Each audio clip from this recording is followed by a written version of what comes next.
Hello and welcome to For Future Generations, episode 43. It is Yuletide, or it is the anticipation of the Yuletide, I suppose. So we're happy to have you. We're It's hoping that Advent. you're having That's the word you're looking for. yes, a Merry Christmas season. It is the second week of Advent. Is that right, Sean?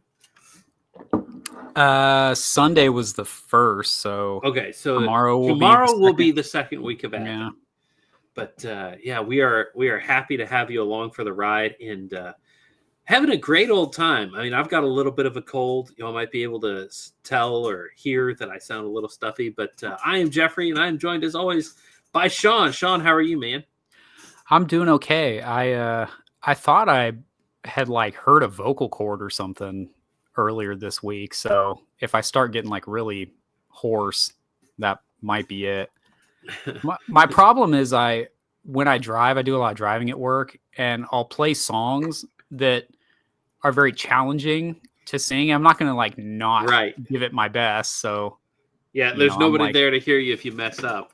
Yeah. So I'm trying to sing Tesla, which is oh boy, hair metal, high note ballads. And so I challenge myself too much. I think I've hurt something. So yeah. Tell you what, lots of fun. I also like singing a lot of music like that in the work truck where nobody can hear you. Nobody can hear you scream. Yeah. But, it's all good. But first week of Advent, tomorrow, second week of Advent. Hope that y'all are having a wonderful Christmas time, getting out, getting the gifts bought, for the kids and the relatives and whatnot. But lots of fun Christmas plans. We probably won't be having a show around the Christmas weekend, just like we did for Thanksgiving weekend.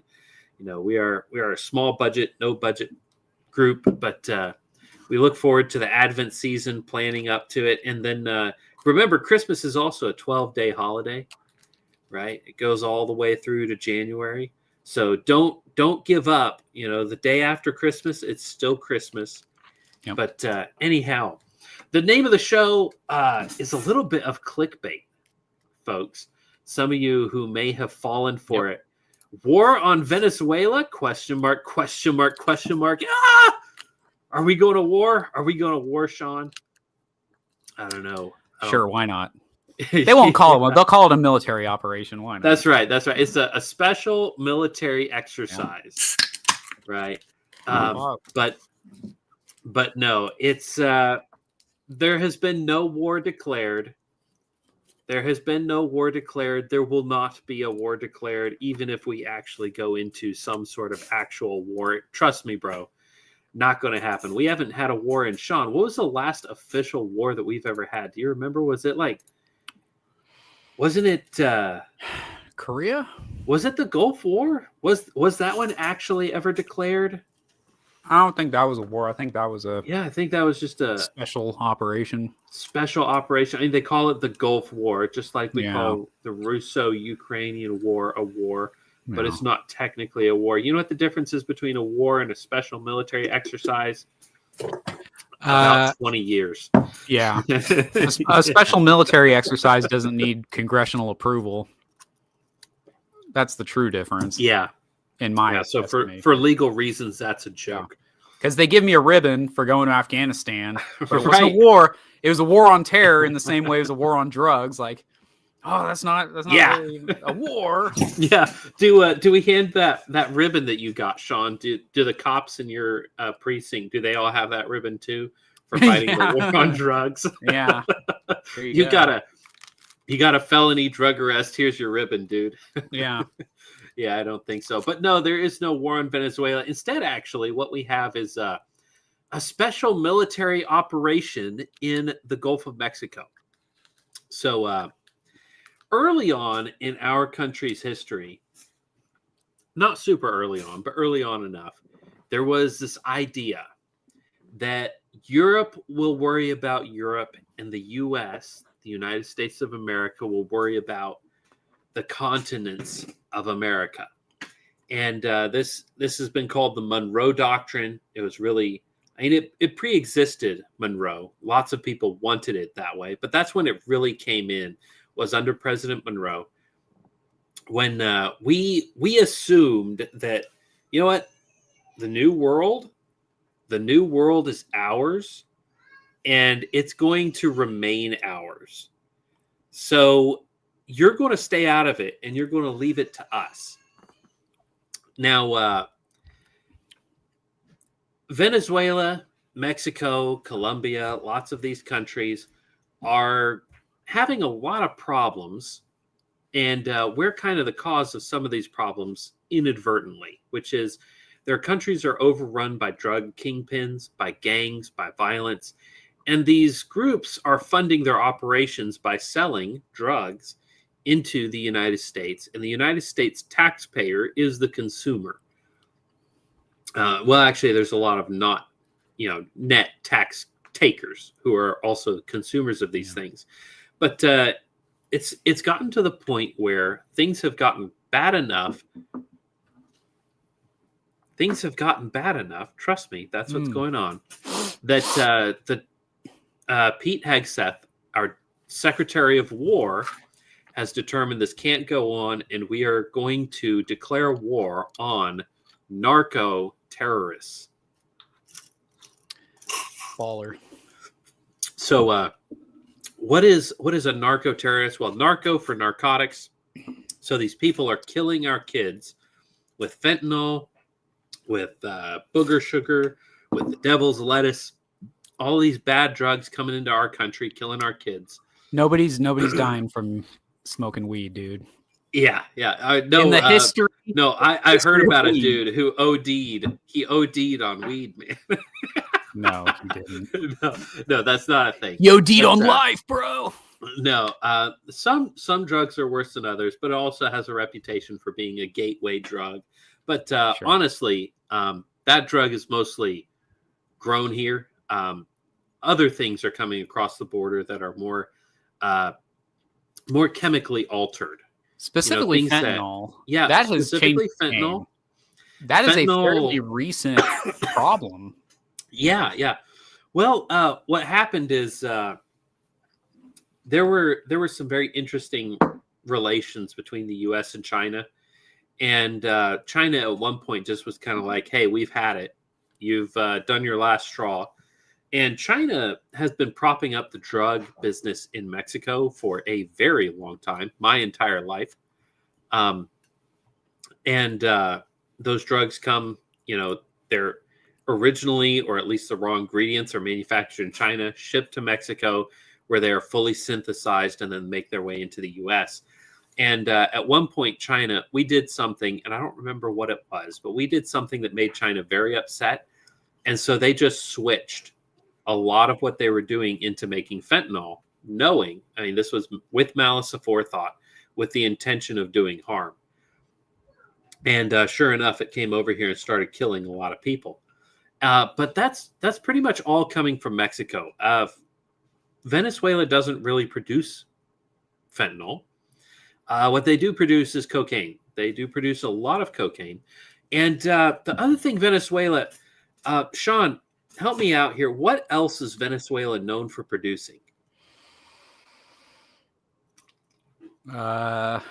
Baseball players. I don't know what answer you're looking for. Bananas? Do they do bananas? Oil. Venezuela. Oh, there you go. Produces a lot of oil.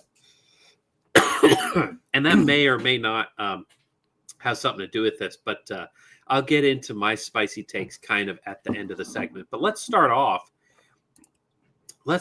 this presentation with, why not? How about we start with the Secretary?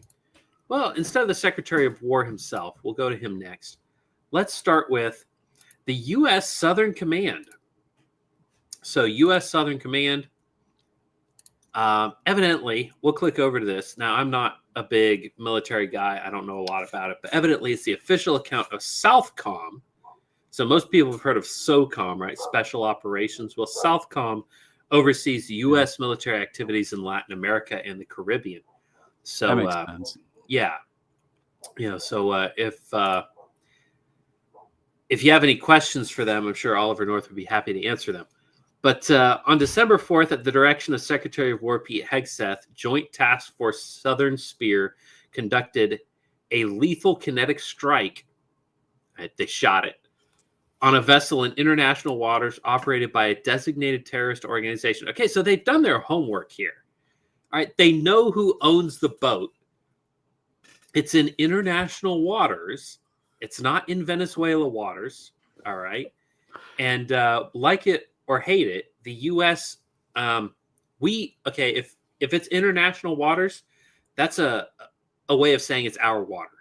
Okay, international water is U.S. water. Okay, we are the world police. Like it, hate it, love it or leave it. That's the way it is. Yeah. But if you're not touching base, tag you're it. All right. Exactly. That's the rules. Exactly. Yeah, them's the rules, bud. Also, our Navy, which is like the one branch I would never in a million years join, because I fear like a ship going down more than I'd rather be beheaded by ISIS. Anyways, so mad respect to the Navy, but our Navy is the reason that international naval commerce happens. We are the reason that happens. It doesn't exist without us. It would just be pirates of the Caribbean / Somalian all over the place. The South China Sea would have to be policed by China. Nobody would like that except the Chinese. Yeah. Between Australia and India would be just absolute mayhem, full of Muslim pirate terrorists. You wouldn't be able to get around Africa. The Mediterranean would be completely unsafe. Europe would be pretty much the only nice place to be in the North Sea. And it would probably be invaded from time to time by pirates from the Mediterranean, as it has in the past. But there's this high definition video here, and this is an incredible video. I mean, when you're looking at it, you can see what's in this boat. I mean, this guy doesn't have nets dragging behind. He's got at least three outboard motors. Yeah, I'm counting 3 high. Oh yeah. Yeah, high speed outboard motors on that thing. That's so baller. I think I've got the speed. No, I've got the speed on normal. Can I say, dude, first off, I would love to have this boat. Oh yeah. You were going to say something. Yeah. I grew up at an age where the internet was really coming into its own. Obviously, I wasn't there when Al Gore first invented it, but in the around 2000, maybe late 90s ish, you could find videos like this. Not this exact one, obviously, because it hadn't happened in history yet. But my dad would show me videos like this, where he was like, "Yo, check this out." He showed me. I remember distinctly 2 videos. One of them was some type of Arab / Middle Eastern, Western Asia type guy, right? A generic bad guy from the Middle East generic region. 1980s, 90s bad guy. But it was a real video. It was a guy with like an AK, and he was out, like a Muslim dude with an AK, and he was like in a gun range, and he went to shoot it, and it just like completely blew him back, and he was just like, like he was like all bouncing off the walls and stuff. And my dad had said, "Hey, these are the guys we're about to go to war with soon. Check this out." Like, so that was, it had to have been late 2001, early 2002, because it was like, hey, we're about to go to war with these idiots. Little did I know at the time that, like 10 years after that, I'd be one of those guys. You'd be one of those guys, yeah. But the other video was like a video like this, and he was like, "Oh, listen to the audio on this." And it was they're going back and forth. He's like, "I've got positive ID," and it was like one dude out in like a desert or whatever, and he's like doing the, "Yeah, I got positive ID on him. Light him up." Like, it was like that kind of thing where he was just like, and then the whole screen just turns white. Yeah, comes back and there's the guy's gone. Like, yeah. Like it was like one of those kind of things. He's like, "Oh, isn't that cool?" So I grew up watching stuff like this. I am perhaps desensitized. Well, I know I'm desensitized. Whether or not that's a good thing, I don't know. But when I see stuff like this, I'm like, oh, this is the people who keep us safe at night. Yeah, right here. Yeah, like that's what this video is of. Yeah, there's men standing on a wall, right? Yeah. And that's what these guys are doing. I mean, they're standing on a wall and they're shooting down ships. I mean, you can look at this thing. Like I was saying before, this is not... All right, my guy, this is not a fishing vessel. This is obviously a drug boat. Yeah. I mean, they've got 3 outboard motors. They're going fast through international waters, which means they're not near the coastline of any nation. All right. And they've got just boxes of stuff. I mean, they're obviously smuggling something, be it drugs or something else. They're obviously smuggling something. Where exactly was this? Was this in the Gulf? He said it was it was in the Gulf of Mexico. Now he says the Eastern Pacific. Well, that's where I pictured it was in the Pacific. Like it would be close to our western coast. Oh, maybe this one was in the Eastern Pacific. I know that one that caught a lot of flack was in the Gulf, but maybe it was in the Eastern Pacific. But a known narco trafficking route in the Eastern Pacific, 4 male narco terrorists aboard the vessel were killed. So, yeah.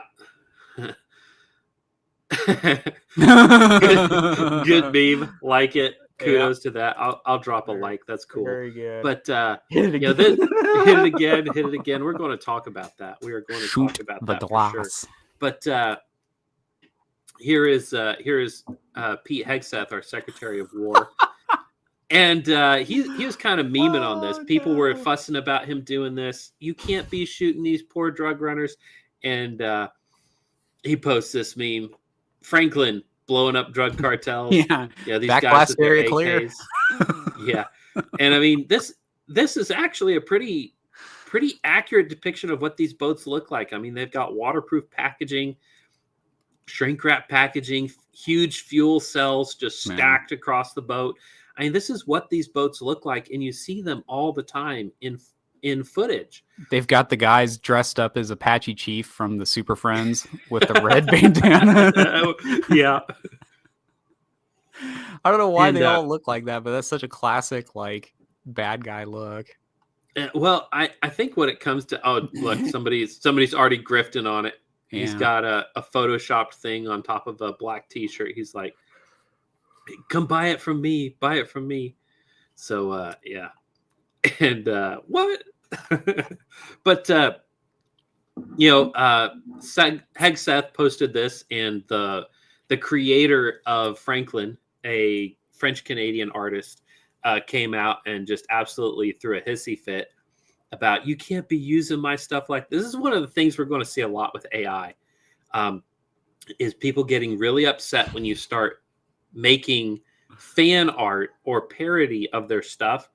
It's always been there, and artists, especially liberal artists, have never liked it, and it's only going to get worse. But the response to this, it has been hilarious. Franklin explains which Fauci deserves. Franklin flips tables at an inclusive church. There we go. Rainbow flags. Franklin meets a retard. This one I love. Yes. Franklin grows tired of immigrants and their behavior. Yeah.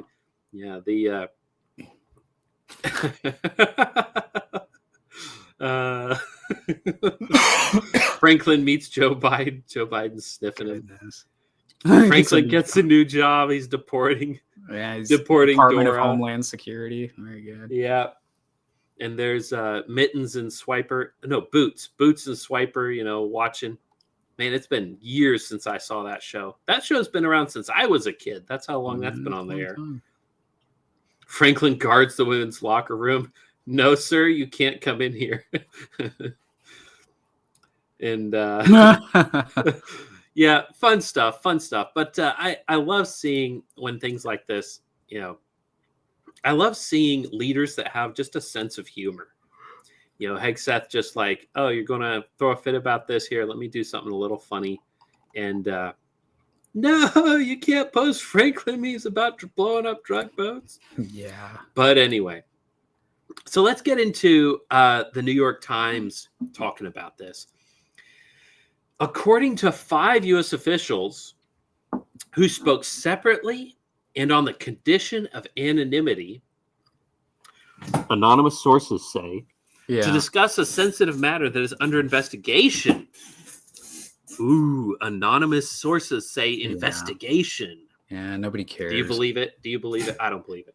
It's still illegal if you're anonymous to be discussing something that's under investigation. You can't do that. Correct. Yeah, that's the reason they're doing it anonymously, is because they know it's illegal. Mr. Hegseth ordered a strike that would kill the people on the boat and destroy the vessel and its purported cargo of drugs. Ooh, that's under investigation, folks. But each official said his directives did not specifically address what should happen if the first missile turned out not to fully accomplish all those things. And the official said his order was not a response to surveillance footage showing that at least 2 people on the boat survived the first blast. So let me give you a rundown of what happened. They shoot one of these boats, blows up. The 2 guys who are on the boat, because each of these boats generally have a 2-man crew, the 2 guys get in the water and start throwing cargo back into the boat. All right, the boat's still afloat. They're throwing cargo back into the boat, trying to save it and trying to get the engines back going and get out of there, get moving again. And then the person who shot the boat from the drone, high altitude drone, shot it again and killed them. And the New York Times, Washington Post, lots of people came out and said, you know, Admiral Bradley ordered the second strike to fulfill a directive by Mr. Hegseth to kill everyone. And that is a war crime because you're not allowed to shoot people who are in the water from a sinking vessel. Now, mind you, this is part of the Geneva Convention. Sean, what part of the Geneva Convention applies to police officers? I would imagine none of it. The Geneva Convention. Yeah. Yeah, it's about how soldiers are to operate within an official declared war. Yeah. So I think the war on drugs is actually, if I'm not mistaken, it's actually a turn of phrase. It's kind of a political, it's a political machination to help people visualize what's going on. It's actually got literally nothing to do with a declared war. Yeah. There is no declared war on Venezuela. There is no declared war on Mexican drug cartels. This is a police action. Yep. This is a national security police action. And if they wanted to shoot people in the water, the Geneva Convention does not apply. I mean, who would be bringing, who would be bringing these charges? The Geneva Convention is a legal structure to which nations have signed their name. So if the United States and Germany go to war in the 1930s and 40s, Germany has signed that. America has signed that, and they're supposed to both abide by the rules because they have mutually agreed to them. If drug cartels in South America have not signed the Geneva Convention and the U.S. has, it doesn't apply. Okay, if the United States and Botswana go to war, and Botswana is not a signer of the Geneva Convention, the way this works is it doesn't apply, because it's a mutually agreed upon rules of conduct. Okay. So anyway, there was the second strike, which is technically, supposedly a war crime. But does it apply? Doesn't it apply? I would argue that it doesn't. But what's more, let's see what Curtis Houck, and I'm not familiar with who this guy is, but he's a newscaster of some sort. but also well-educated, went to Penn State, all of that kind of cool stuff. Likes DC area sports teams, so probably in the area. Yeah, probably a swamp creature. But, he posts about this. He says, ABC's Martha Raddatz on Wednesday's World News Tonight about drug boat gate, quote, and tonight new information, according to a source familiar with the incident, the 2 survivors climbed back onto the boat after the initial strike. They were believed to be in communication with others, salvaging the drugs. Because of that, it was determined they were still in the fight and valid targets. A JAG officer was giving legal advice. So again, David, that video will be key. Admiral Bradley will be on the Hill tomorrow, behind closed doors, blah, de blah, de blah. Essentially what that means is, even if we're going by Geneva Convention, Geneva suggestion rules, they're still in the fight. Okay, if we shoot a destroyer in the ocean of a country that we're at war with, and we're both Geneva Convention signers, and some of the guys that are in the water get back on the boat and try to man the guns again, you don't have this there's nothing magical about the water. Okay, yeah. The fact that their uniforms got wet doesn't mean we can't shoot them. Yeah. All right. So essentially what you have is a bunch of people in this country who hate this country, who love evil and love to see suffering continue, are taking the side of these very despicable people doing very evil things, ruining the lives of good Americans by importing very bad, nasty drugs that are killing our children, quite literally in some cases. And they're saying, could somebody think of the poor drug dealers? Yeah. Could somebody think of the poor, maligned drug dealers? Is that really the position that you want to take? Yeah. I got a couple philosophical type thoughts on this. The first one is that when it comes to enforcing the law, I understand that there is like God's law, but there are also like national laws that we have. One of them is you can't bring drugs into our country, right? Yeah. Now, if someone says, I'm going to go ahead and test that fence, right? Mm-hmm. I'm going to see how close I can get to the fence without getting shocked. And at some point you got to say, I'm going to stop you, right? So we can't just like we can't just do like a Green Lantern and just safely grab up the boat and the people and with our ring transport you to prison. Yeah, like we can't do that, right? We can't just like do some like Wile E. Coyote net scheme where we, you know what I mean? Like there's no safe way to do this. So, hey guys, please stop or I'll shoot. You haven't stopped. Okay, I have to shoot. Right? You have to do something because in this scenario, there's not a right and wrong way to enforce the law. There is only power and the will to use it. That's all it comes down to. And all these people are just like, well, like Jesus wouldn't shoot down a bunch of terrorists or whatever. Well, okay, that's fine. But like Jesus has handed that power over to the state. That's why Jesus himself would not do that, because Jesus doesn't need to get his hands dirty to shoot down the drug lords, because is it the right-hand kingdom? I always forget which side. Which one's the right and which one's the left? Yeah, it would have to be the right-hand kingdom, right? I don't remember. Because that's the power. Like that's the the mighty right hand of God. I don't know. Maybe I got that wrong, but either way, it's one of the hands of God.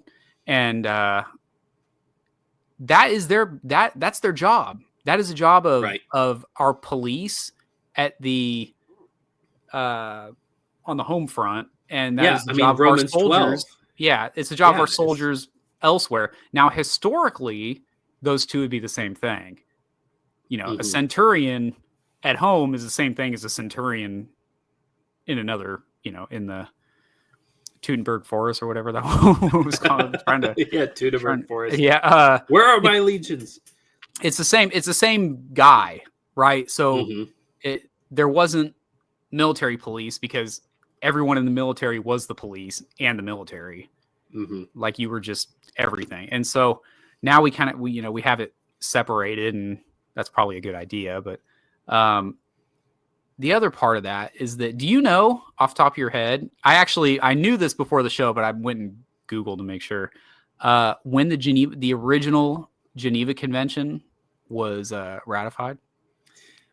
Wasn't it at the end of World War One, after all of the gas and trench warfare? So it would have been like, Well, that's not the original. 1918. Nope. Oh, it's even older than that. Then Older than that. Probably end of Napoleon, maybe, huh? Oh, that's probably pretty close. Yeah. Yeah. So it was the same year that William Tecumseh Sherman was committing war crimes in the southern United States.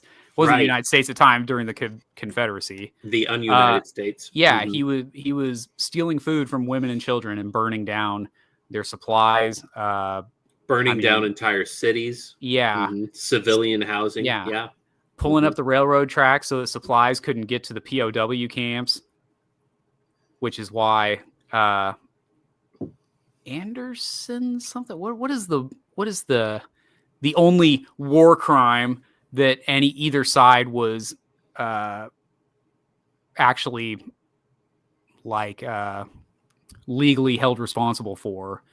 Was Andersonville something like it? It was a Confederate POW camp for Union soldiers, and because Sherman didn't have, well, first of all, Grant told Lincoln, "Hey, we're not going to do prisoner swaps anymore." And so the starving Confederate army was like, "Well, we don't even have food for ourselves. How are we going to feed you?" And so a whole bunch of people starved to death. And then, then Sherman's ripping up train tracks and bending them around trees so that supplies can't get to these POW Union camps. soldiers. Yeah. Yeah. So there you go, idiots. Like, anyways, all that to say, 1864 was the original. So while the Geneva Convention is being ratified, or whatever the terminology they had for it, the United States military is in the process of breaking all of those statutes right then and there. Now, obviously, they had to update it as technology got crazy, like you had alluded to. After World War I, everyone really got together and was like, guys, we got to cut it with the mustard gas. That was pretty brutal, man. Like, now that we're kind of cool again, like, let's not do that next time. And then they didn't, like that. Germany had all the capabilities of chemical warfare. And had much further advanced chemical warfare than anyone in the West, other Western powers. I mean, they had sarin and all kinds of really nasty nerve agents. Yeah. And, Hitler's generals came to him and said, "Hey, we'd love to have these." And he said no. Yeah. Because he was in those trenches and he did get gassed, which is why he wasn't eating meat. He was not a conscientious vegetarian. For those of you who don't know, he was a vegetarian because meat tasted rancid to him because he had been messed up by the gas. And I have a grandfather who was in Vietnam, and he got sprayed with Agent Orange on more than one occasion. And that stuff, which isn't even a nerve agent, messed up his flavor to where, certain foods, he can't eat them because they just taste awful. So chemicals are really nasty. They do some really nasty things. And the Geneva Convention prevented a lot of things in World War II from getting much worse than they could have been. Yeah. As bad as it was, it could have been much, much worse. Yeah. But does the Geneva Convention outlaw the use of Zyklon B? That's the real question. Anyways. Also, Zyklon B, which is a delousing agent. Yeah. Anyways, also to say, if shooting enemy soldiers as they leave a boat is a war crime, how about shooting allies as they leave a boat that you bombed? Is that against the Geneva Convention? Because the survivors of the USS Liberty would sure want answers for that. So what's the deal with that? Are Well, we going to as I hold Israel mentioned, responsible? as I mentioned before, the countries who do not sign the Geneva Convention do not have to hold to it. And Israel is not one of the signers of the Geneva Convention. I did not know that. Yeah, they have made no efforts to join it. They're not part of the UN. They're not signers of the Geneva Convention. We do not even have a mutual protection treaty with Israel. Israel's not part of the UN? Nope. Are you sure? I'm not 100% sure that on sounds that. wrong. I have to double check that. That sounds impossible. I don't remember exactly how it all works, but they might be part of NATO, but not part of the UN. I'm not exactly sure how that works. But I remember there's part of it that they are not signed to, which is specifically the Mutual Protection Clause. All right, so I did find something. So go ahead.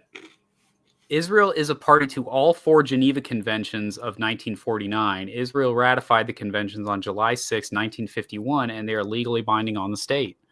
Which means that if we wanted... See, now he's saying in the chat, Israel are conscientious objectors to the Geneva Convention. I don't know if that's a joke or what, but...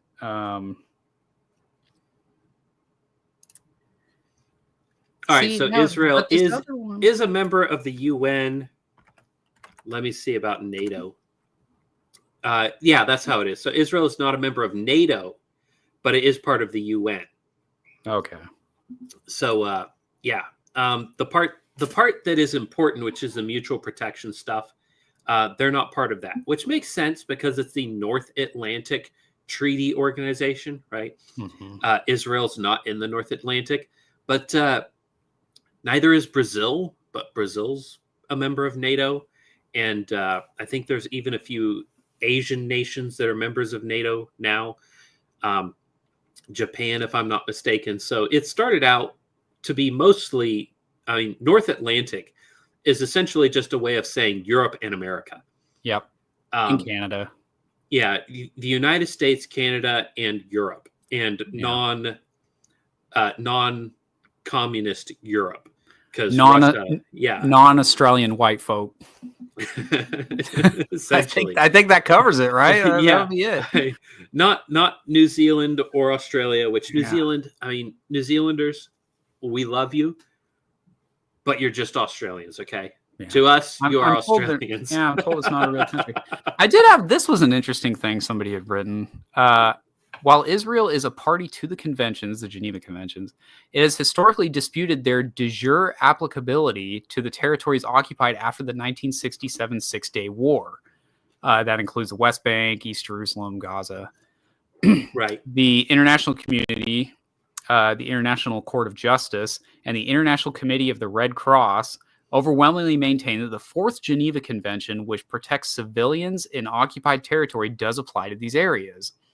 Right, which would mean that they're members, but they're actually breaking the rules constantly. Yeah, which is not surprising. That is essentially the way that Israel has done their foreign policy: is rules for thee, but not for me. Yeah, they don't. They have a nuclear arsenal that is not subject to the non-nuclear proliferation treaty. Yeah. They don't allow their nuclear sites to be inspected. Iran, the supposed enemy of the United States, allows their nuclear sites to be inspected, or at least did until that got expired this year. But Israel never has allowed, not ever since they killed JFK, have they allowed their nuclear sites to be investigated. So oh my goodness. You say something for legal reasons, that's a joke. For legal reasons, that's a joke. Okay. Yeah. We don't actually know who killed JFK, but it is curious that he was clamping down on their nuclear sites. Then we know who couldn't have. And Johnson just lets them. Yeah. But so but to get back to the subject of Venezuela, why in this administration all of a sudden is there this huge focus on Venezuela? Not all of the drug trafficking comes out of Venezuela. In the description, I mentioned the fact that 8% of the drugs in the United States come from Venezuela. Predominantly, that's cocaine. But when you think of cocaine, right, you know, people call it booger sugar or Colombian powder, right? Yeah. People think of Colombia when they think of booger sugar. Mm-hmm. Most of it doesn't come from Venezuela. Most of our drugs come from Mexico. Even the drugs that do come from Venezuela or Colombia, they tend to make their way through our southern border via Mexico. And we don't seem to be doing a lot on that front. You know, we don't have armed raids in Mexico blowing stuff up. We could absolutely. I mean, there's no reason we couldn't just tell Mexico, hey, we're going to start blowing stuff up in your country. Get over it. Kind of like what we're doing to Venezuela right now. I mean, we've parked an aircraft carrier group right off their coast in international waters. Venezuela has declared war on the U.S. Navy, an official declaration, which the United States said, oh, nice, don't care. But they haven't attacked us, because if they did, it would just immediately end in disaster. They'd be destroyed pronto. You know what it would be? It would be the meme where the dude from Parks and Rec, Andy, like looks at the camera. He's like he's just like so excited about like, yeah, like give me a reason. Yeah. Yeah. I mean, it would be one of the shortest naval battles of all time. The United States is huge. Trump was the first president to okay the use of the Moab, I think, ever in actual usage, other than like testing, which is the mother of all bombs. It is the biggest bomb, non-nuclear bomb that exists. And it costs a ton of money to make one. But Trump was like, made some dude in the Army's day when he was like, you know what, I'll let you push the button this time. And he dropped it on someone. I don't remember who, but and I think it was in Afghanistan. I thought it was where we dropped it. It was either in Afghanistan or Iraq. It was right outside of Iran. We were blowing up terror cells in one of those countries. Yeah, but we blow stuff up in countries that we're not in all the time. So it still could have been. I mean, this thing, if you've ever looked at the Moab too, it's a really interesting weapon because it doesn't actually get launched.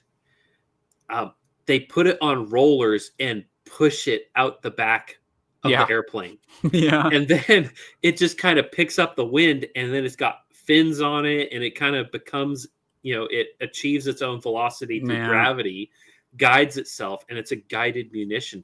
The thing doesn't look like a conventional bomb either. It looks like a canoe, like a big orange canoe. And then a guy with a cowboy hat rides it all the way down and rides it all the way to the moon. It's a really fascinating weapon. But one of the things that I think is interesting is, why are we attacking Venezuela? And or at least, why are we harrying Venezuela? We haven't technically, officially declared war on Venezuela. Nothing of that sort. They've declared war on our Navy, not on the United States itself. But then they also haven't done anything about it. Essentially, we've parked warships off of their coast, and we closed their airspace completely. Like, the United States sent out an official record to all pilots and said, please consider the airspace over Venezuela to be closed. And that's going to be in effect until, I think it's March or May, I don't remember which one, of next year.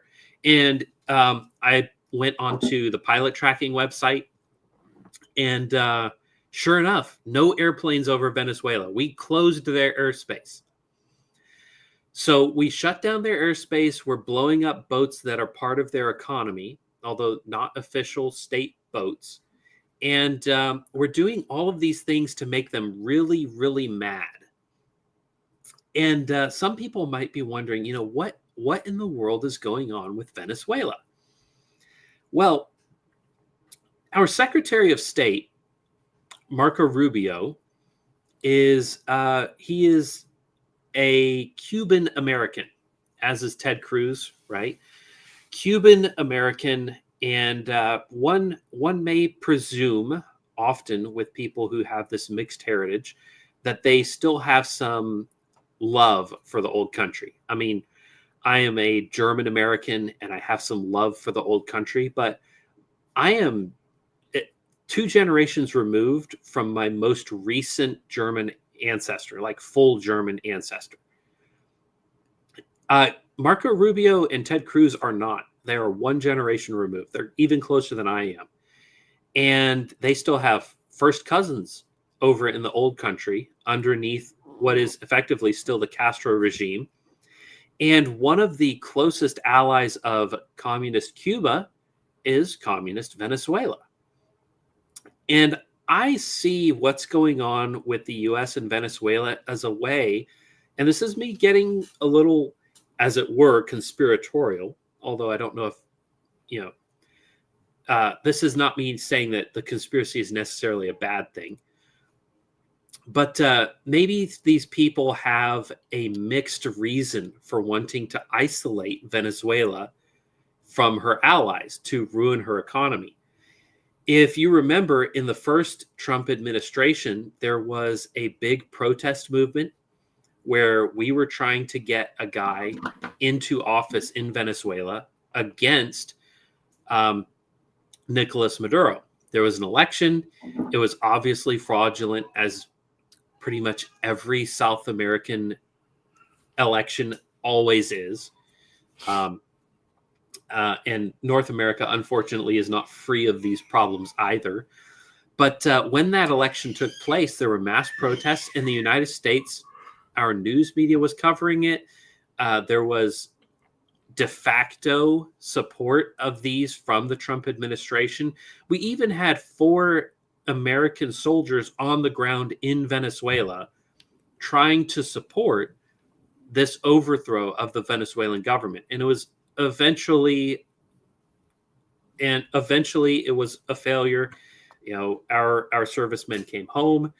Nicolas Maduro retained power, but we've been trying to get rid of him since the first Trump administration. We don't like the guy, and we've been doing everything we can to isolate him, to remove him, to get him out. And I am kind of a non-interventionist, but here's my take on Venezuela.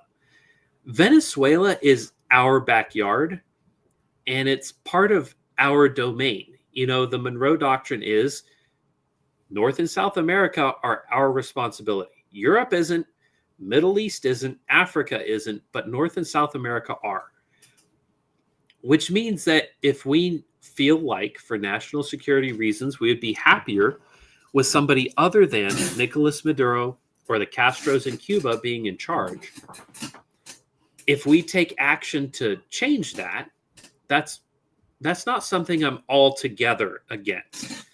Now, I might be having problems with some of the ways we go about this, but so far this has been very limited. It's been economic sanctions. It's been attacking things like drug boats that I'm already opposed to, things that actually are bad for our country. So if Marco Rubio wants to isolate Cuba and Venezuela, put sanctions on them, damage their economy to the point where the people rise up and overthrow their communist regimes, I'm just going to come out and say, you know what? I kind of don't have a problem with it. I'm kind of okay with it. You know who else is okay with it? Pete Hegseth. And the reason he's okay with it is because he is himself a veteran. He understands that sometimes good people have to do, I don't want to say bad things, but they have to do things that are distasteful. I guess, yeah, distasteful. I'm trying to think of how I want to say it. Like that otherwise good people have to do. Like, sometimes you got to kill a bad guy. It's got to happen, right? Like this isn't, for those of you who prefer fictional battles over real ones, that's the big fight that Wonder Woman has with Superman, where she's like, "You don't understand. I come from a warrior race. We kill people when they do bad things." Superman's like, "No, they have to stand trial." And Wonder Woman's like, "I just kill people. I don't care." Like, yeah. So that's like a cool little thing. But anyways, the Pete Hegseth understands what has to be done. He's saying, look, these people made the decision to bring fentanyl into the country. Somebody is going to die as a result of that. I'm going to choose that the bad guys die as a result of that. Now, I know that some people who call themselves conservatives, but really this is a very, you don't love your people if you believe this, and therefore you're not a conservative. If you are the person who says, well, they shouldn't have done the drugs, or just say no, or what a bunch of idiots, we're thinning out the herd, we're getting rid of the bad ones, or something like that. That is unloving to your people. Like, I understand that mentality to an extent, that it's like, man, I really wish that they just wouldn't have gotten into it. But there are whole communities that have just lost hope because, well, frankly, because of capitalism. They've just lost all hope. All the jobs that their father or all their fathers had are now in Mexico, because people who live in little pueblos or whatever it is that they live in these days are working for $1 a day, and so now they don't have jobs. Like, their city is just destroyed. Honestly, that's a big theme in the J.D. Vance book. What is it called? I can't think of what it's called. He only wrote the one book, right? Yeah. Something. I do not remember what it's called. Hillbilly Elegy. Yeah. Yeah. I don't care for some of his answers to that stuff, but he does a good job of explaining like what the situation is, like the actual facts of the matter, what it looks like to be the boots on the ground in that area. All that to say, Pete Hegseth understands that, and Pete Hegseth says these are American citizens. I mean, I know they're young and impressionable and whatever, and so I have to be the one to say no to those drugs. Right. And my way of saying no is to kill these people that are trying to invade our borders. By the way, in any other time in history, this is totally normal behavior. Right. Hey, sir, there's a ship of foreigners coming toward our land. Kill them. Like, it's too easy, right? Like, you would think these were crazy people if they didn't kill that boat of people. And there's a book that I really like, The Black Arrow, which is about the War of the Roses, which it happens, in England hundreds of years ago. And at that time, there are smugglers bringing things over from France, French wine.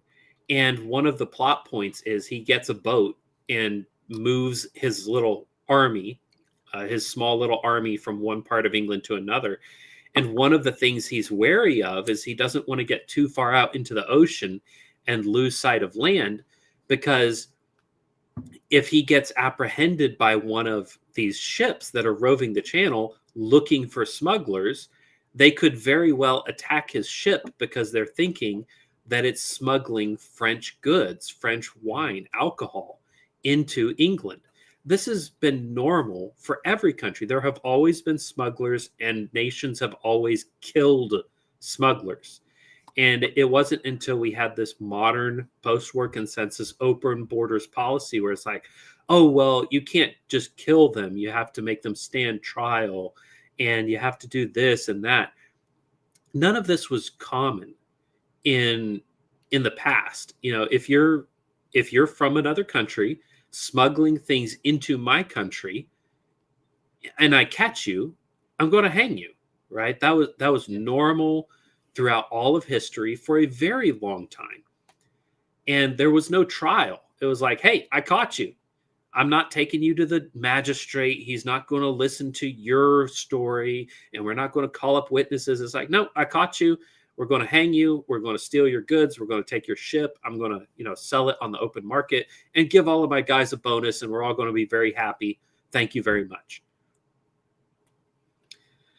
So anyway, one of the reasons also that I think Venezuela is a target is because Cuba doesn't really have an exportable commodity that they can float their entire economy with. Cuban cigars are nice. I've had some. They're excellent. But you can't float your entire economy on cigars. All right. They're not expensive enough. They're not in enough demand. My favorite cigar comes from Nicaragua. Nicaragua is not part of Cuba. Never has been. The people who make it are Cuban. They fled Cuba when the Castros took over because Castro just stole everything when he got there. And but they don't have something that they can keep their entire economy afloat with, like Venezuela does with oil. When Nicolas Maduro took power, or actually, I believe it was the previous president, whose name is escaping me at the moment, but he seized control, and one of the first things he did was he nationalized the oil industry, which is to say he took it over. The government owns the oil in Venezuela, and they export a huge amount. They have the largest oil reserves in the entire world. Second place is actually Canada. Alberta has a huge amount of oil that is not, a lot of it not being drilled right now because of Canadian green energy policies. And then Saudi Arabia, who the numbers coming out of Saudi Arabia are actually very skeptical, or I'm very skeptical of them, because the amount of oil they have technically hasn't changed for like the last 50 years. They're just like, oh, we have X amount of oil, and no matter how much it goes down, it always comes up by the same amount. They always rediscover the exact same amount that they have depleted, to the point where a lot of professional experts look at that and say, I don't know. So we don't actually know what Saudi Arabia's oil looks like. Iran has a lot of oil. Actually, they're not even, as far as their oil reserves, they're not even in the top 10. And all of their oil is right along the coast on the opposite side of the mountains from the high population areas. So it's very vulnerable to attacks from places like Saudi Arabia, the United States, Israel, anybody in Africa or the Indian Ocean who wants to attack it. It's extremely vulnerable. So Venezuela has a ton of oil. It's very marketable, but it's also very dirty. It's very sour, which means it needs to be cleaned. Like the stuff in Canada, it's actually, in Saudi Arabia, it's very poor quality, Russia. Sorry, I'm getting my nations confused. Russia and Venezuela both have very nasty, sour oil that needs to be refined quite heavily, whereas the stuff coming out of Saudi Arabia and Canada is very clean and doesn't require as much processing. But Venezuela has this huge natural existing economy booster. And if they're able to export that unmolested, they're able to float what is a very bad communist ideology in their country. And us taking steps to make that impossible, shutting down their shipping lanes, closing their airspace, things along those lines, will cripple their economy.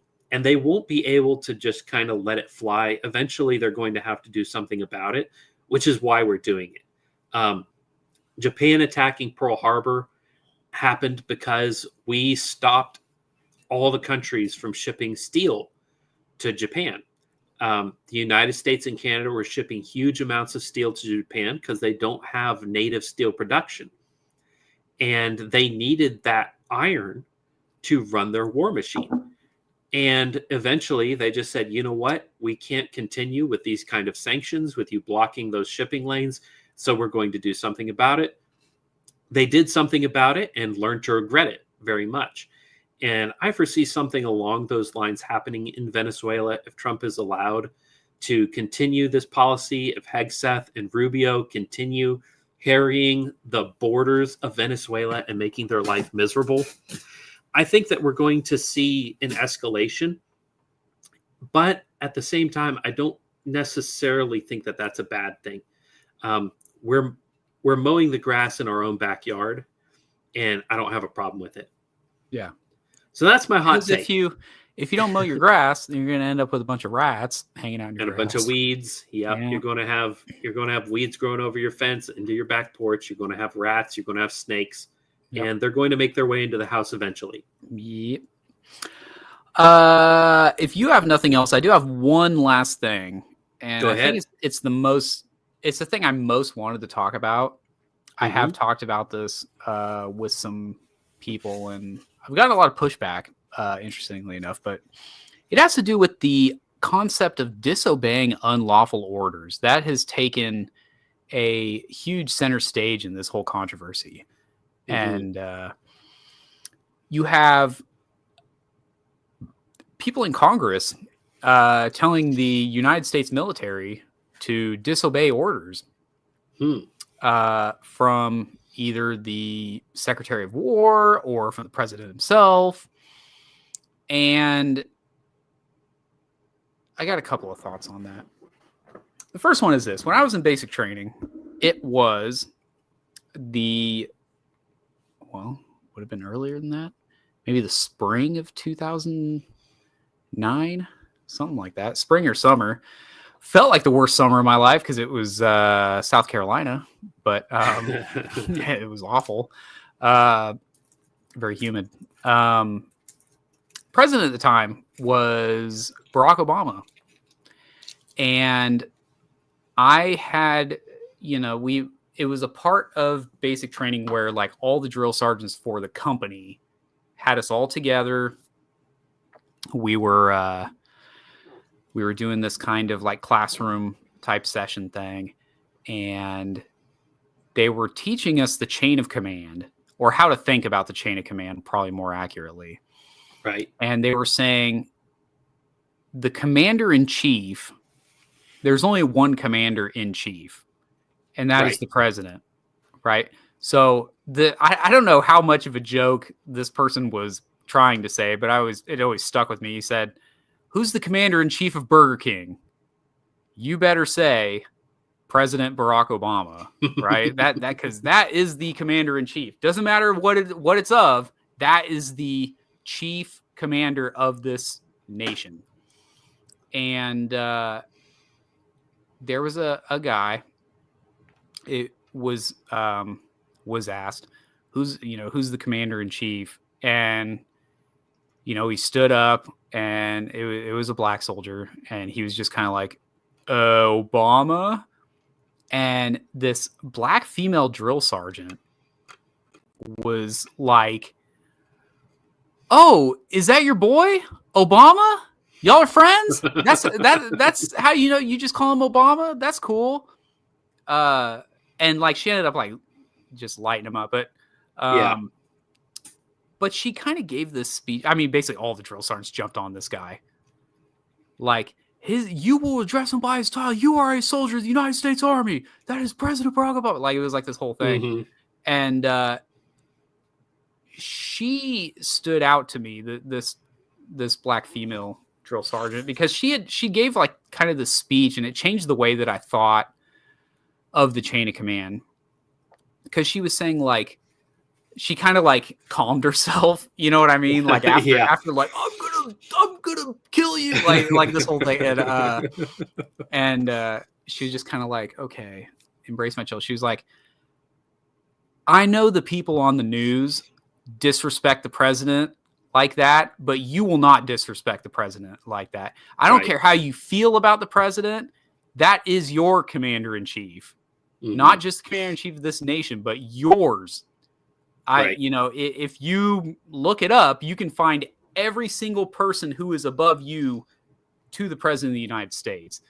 And at your company headquarters, you will have every single person up to that rank. Like what was that one called Southcom or something like that? It wasn't SOCOM because that's special operations, but so like Southcom, there's a commander of that entire operation, right? And then I would imagine above him would be the Secretary of War. I imagine he's the highest rank of, or perhaps the. Yeah.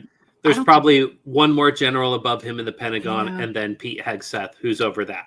Because it's only in a time of war that we have a 5-star general, and I believe Eisenhower was the last 5-star general. Mm-hmm. And that's when you're the general of the army, right? There's very few that have been the general of the army. Anyways, where I was going with that, if you are a service member in the United States military, you will respect the president. It's not an option. I don't care what you think of the president on a political level. That oath that you like. So, okay. When people say like, this is what idiots in Congress that us, the people elected, are trying to tell people, well, you're not beholden to the president. You're beholden to the Constitution. What does the Constitution say is the commander in chief of the United States military? It's the president. It's the president. Yeah. So when they tell you disobey unlawful orders, that gets thrown around in such a pithy way that if people actually took that advice, and I'm standing in a foxhole next to the guy who's on the, the 50 cal, and he's sitting there like, I don't know, man. I don't know if I want to pull the trigger on this one. That's dangerous. Yeah. That's dangerous to every man who is depending on that gunner, right? Mm-hmm. Like there is a scene in Black Hawk Down, which it's not a Geneva Convention type situation, but basically there's a gunner. They're going through, there's a bunch of high-rise buildings that they're driving through. Downtown Mogadishu. Yeah, skinnies everywhere. And that's what they call them in the movie. Mm-hmm. But the gunner gets shot. He drops down. And, the NCO in there is just like, get up there and man that gun. And the guy's like, I don't want to do it. So he's like, well, I got to do it then. And so he goes up there and he's, firing away. Somebody like your hesitation is dangerous to every single person who's depending on you. Yeah. That 1.5 second moment where the guy hesitates to follow the order could very well have been the difference between them getting blown up and surviving. Yeah. The other thing I will say with that is that in a situation where somebody has to disobey an unlawful order, somebody is going to jail. Yeah. Somebody in that situation is going to jail. So if what Pete Hegseth said is unlawful, he's going to jail. Mm-hmm. If what he said is lawful and somebody underneath him disobeys the order, that guy's going to jail. That guy's going to jail. Right. Somebody is going to jail when there is an unlawful order given. Mm-hmm. An example of an unlawful order is, hey, that soldier over there, I don't like him. You need to make sure you kill him in this firefight. Like, make it look like an accident. That's obviously an unlawful order. Yeah. Right? You can't just do friendly fire when you don't like a guy. Yeah. When you're underneath the wall, make sure that you pull back. Right. Oh, okay. I get it. Okay. Yeah. Mm-hmm. I was like, wait a second. What am I doing underneath the wall? Deep cut. Yeah. For my Old Testament scholars. Yeah. So, yeah, you can't have a soldier killed so you can sleep with his wife. Can't do that. It's unlawful. It's an unlawful order, guy. That's what Nathan should have said. Sir, that's an unlawful order. Get your order code red. Yeah. So yeah, that is the part of all of this that has really bothered me. That we have people in Congress, elected officials, who are telling our service members, do not obey these orders if you feel like it's an unlawful order. Now, an unlawful order doesn't mean it's a bad order, right? Yeah. Sometimes a general can give you a bonehead order. I consider like Pickett's charge. I think that was a bonehead order, personally. Obviously, looking back on it, I've got 150, 160 years or whatever to look back on it. 2020 hindsight. Yeah. But that's not an unlawful order. Yep. Right? You don't have the liberty to just say, no, sir, that's going to get us killed. We're not going to do it. Yeah. Yeah. An example of a lawful order is, hey, kill anything that comes over that ridge. That is a lawful order. Right. In some circumstances, right? I mean, obviously, if you're in like New York City and it's just kill everything that comes over that ridge, like that's okay. Don't do that.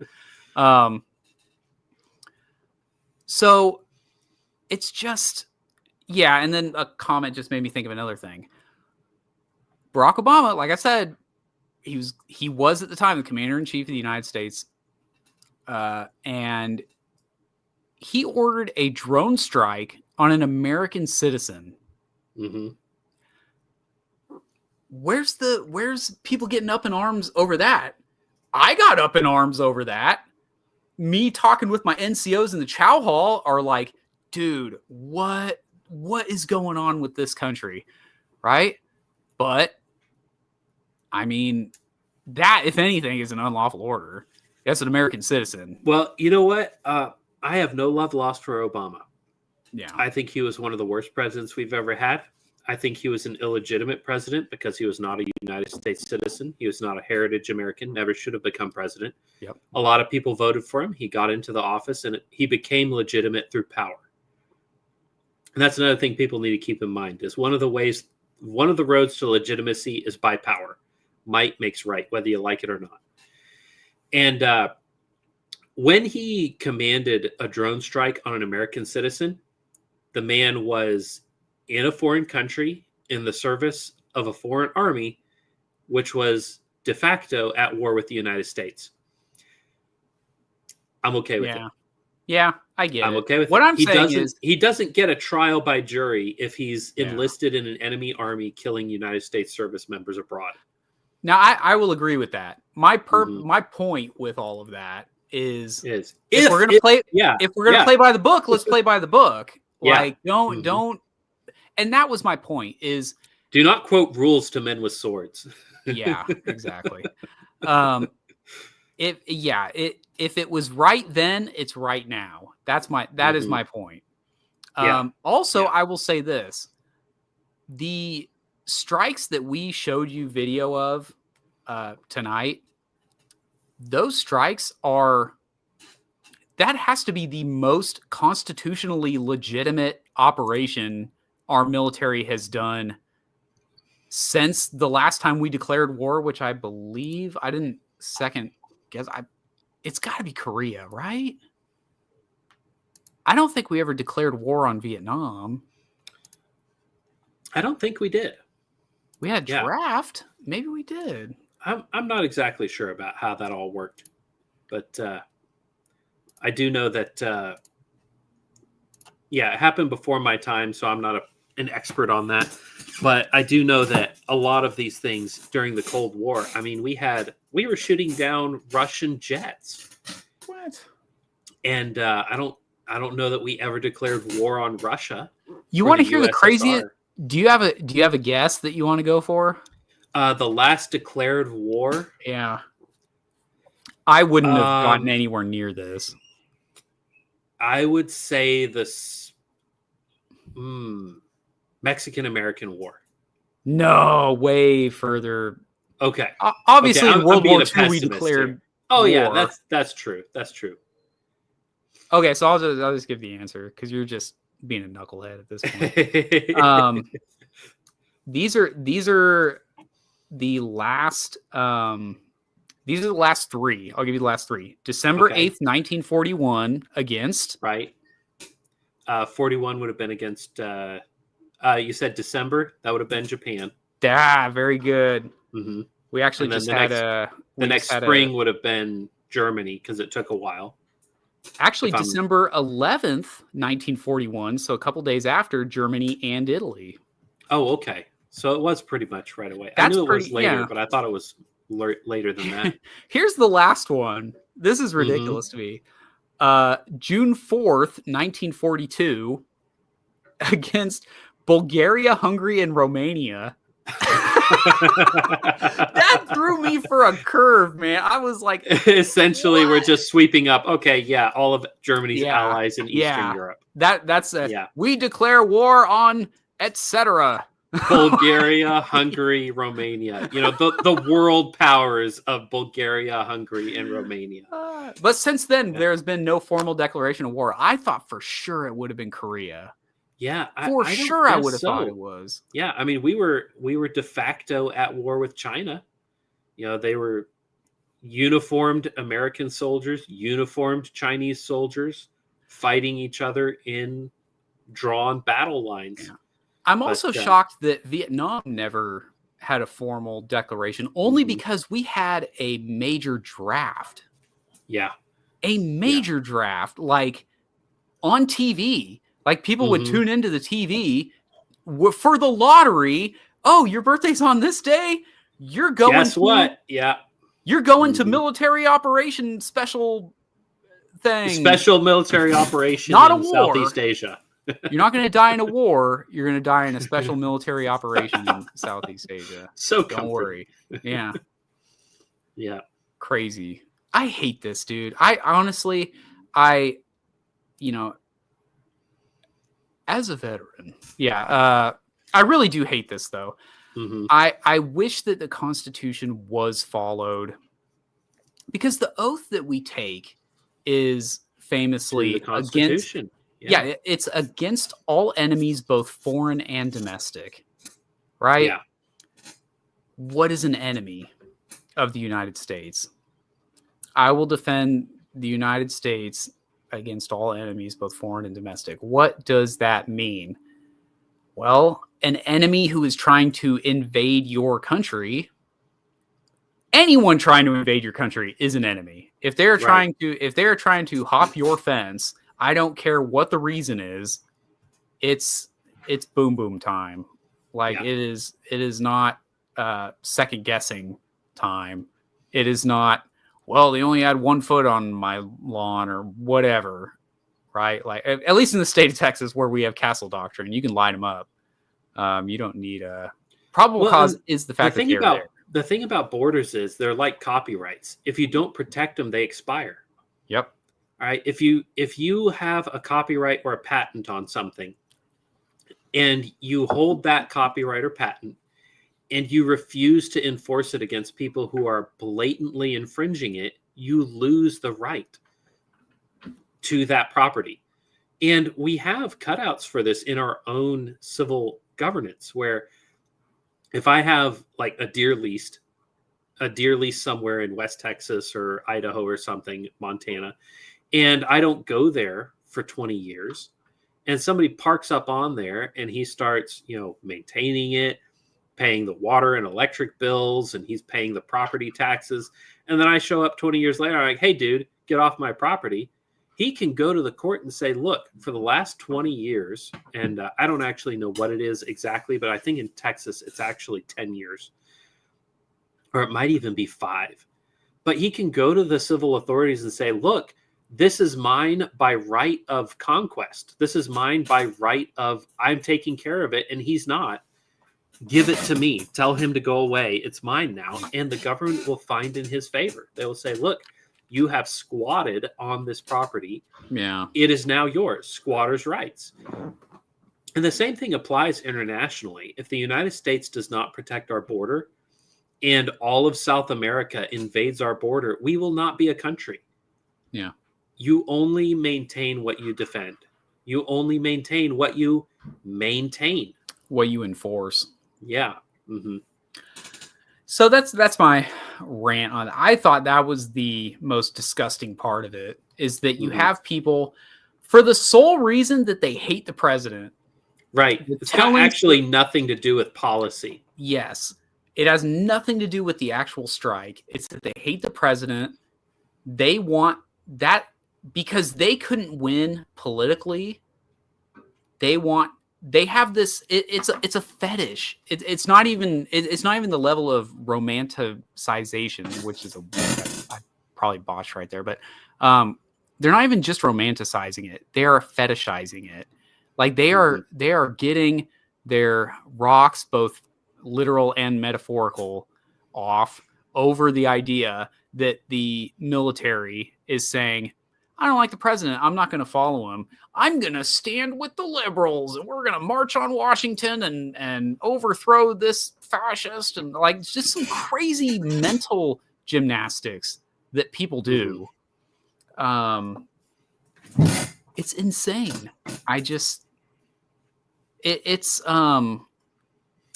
It undermines the integrity of the military. And that is something that I will not stand for. Our military has been undermined in so many different ways. And this really is that last little thread that we're hanging on to, is that people will obey orders. That's it. That's the last little bit of military bearing that our soldiers and sailors still have, and airmen and whatever the hell, Marines. I'm trying to think. Sorry. It's okay. You're Department of the Navy. You count as people are going to think that this is an uneducated, maybe hot take, but if you are fighting for your country, you are a soldier. All right. Yep. Our soldiers include sailors. Sailors are soldiers. Marines are soldiers. Airmen are soldiers. This whole, I'm not a soldier, I'm a Marine. Right.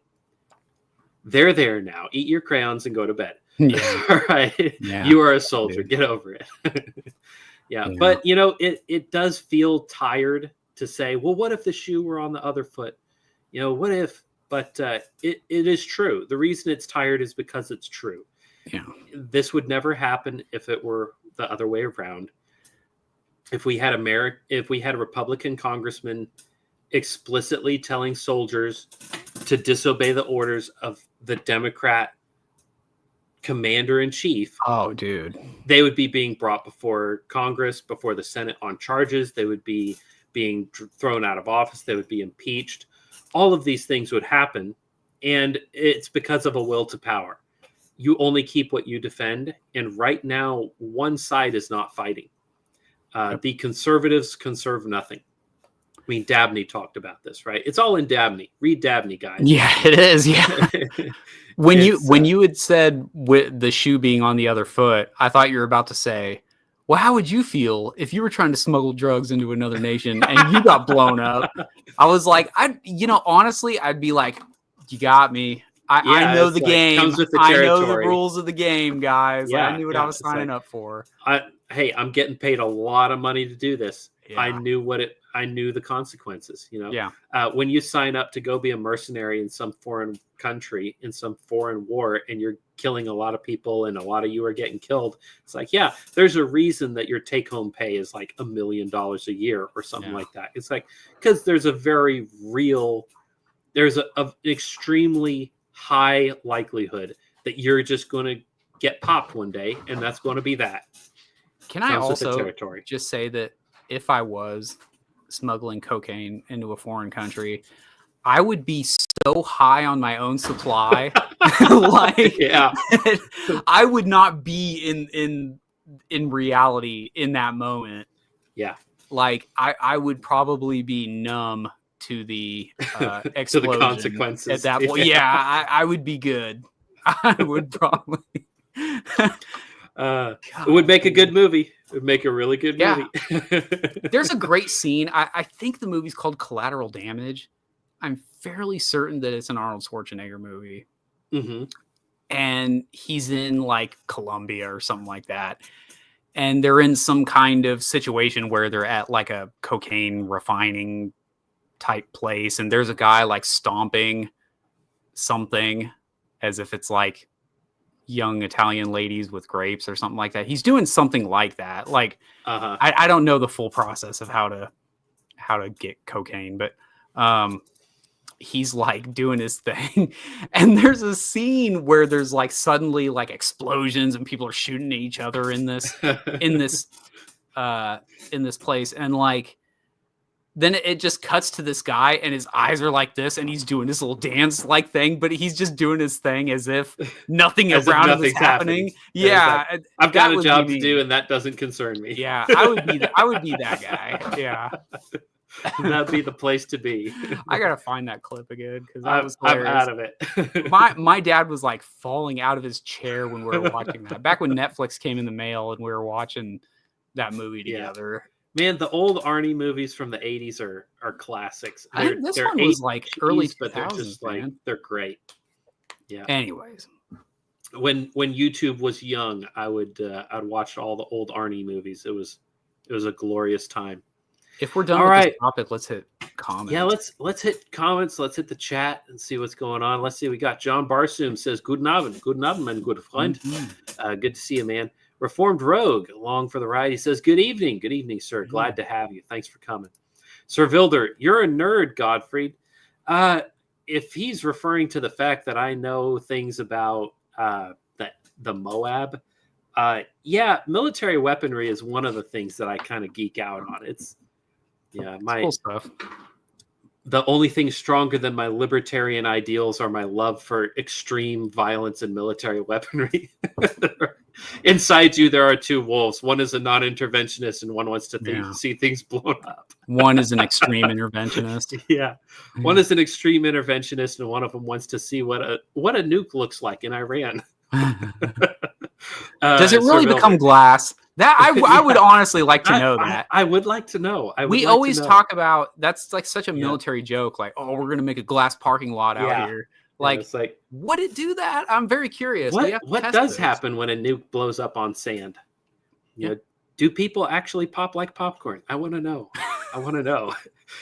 Israel or conscientious objectors? Yeah, we talked that, and he said he's clarifying it's a joke. Yeah. It's a joke. Yeah, but they do act that way.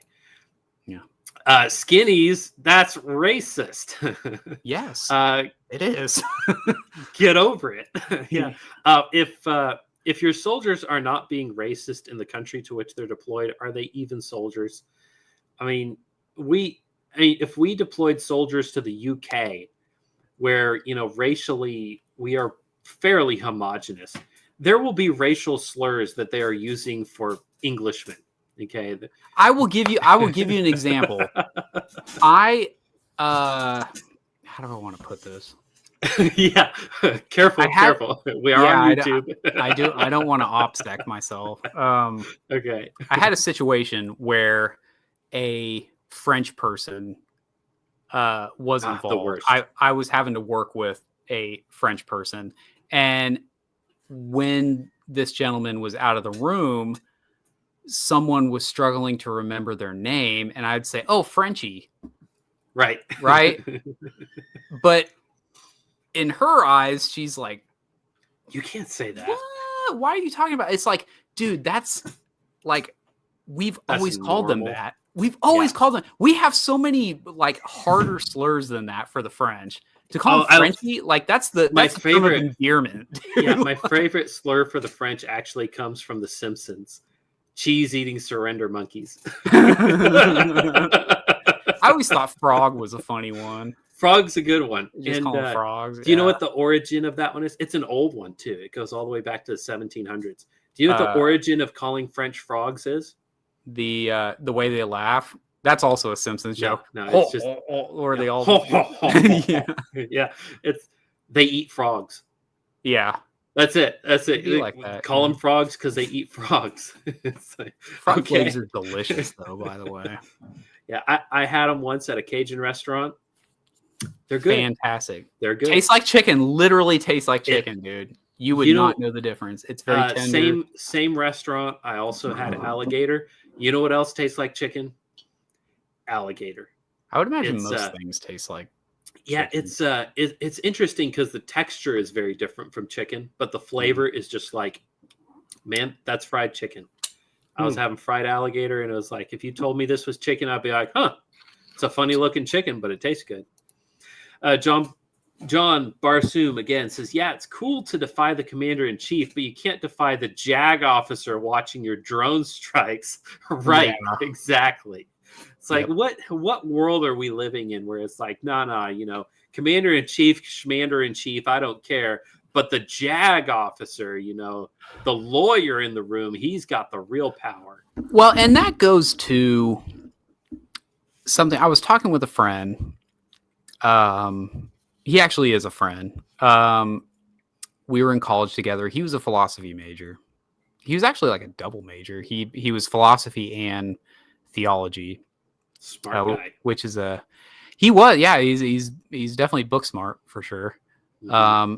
But he was one of the guys that I was fighting over disobeying unlawful orders, and how serious that is. Like it's such a wild thing. Like you would literally have to be defying the Geneva Convention, like very clearly, right? This is not a clear thing because, like you're saying, this is a police operation. This isn't even like this is just basic border control. But basically, what I had to tell him at some point was like, when I'm in a foxhole with someone, like I'm going to make the decision based on the well-being of myself and those around me. And I'll worry about what the philosophy major has to say later. Right? Yeah. Like I understand that in your library with your books, things feel very secure.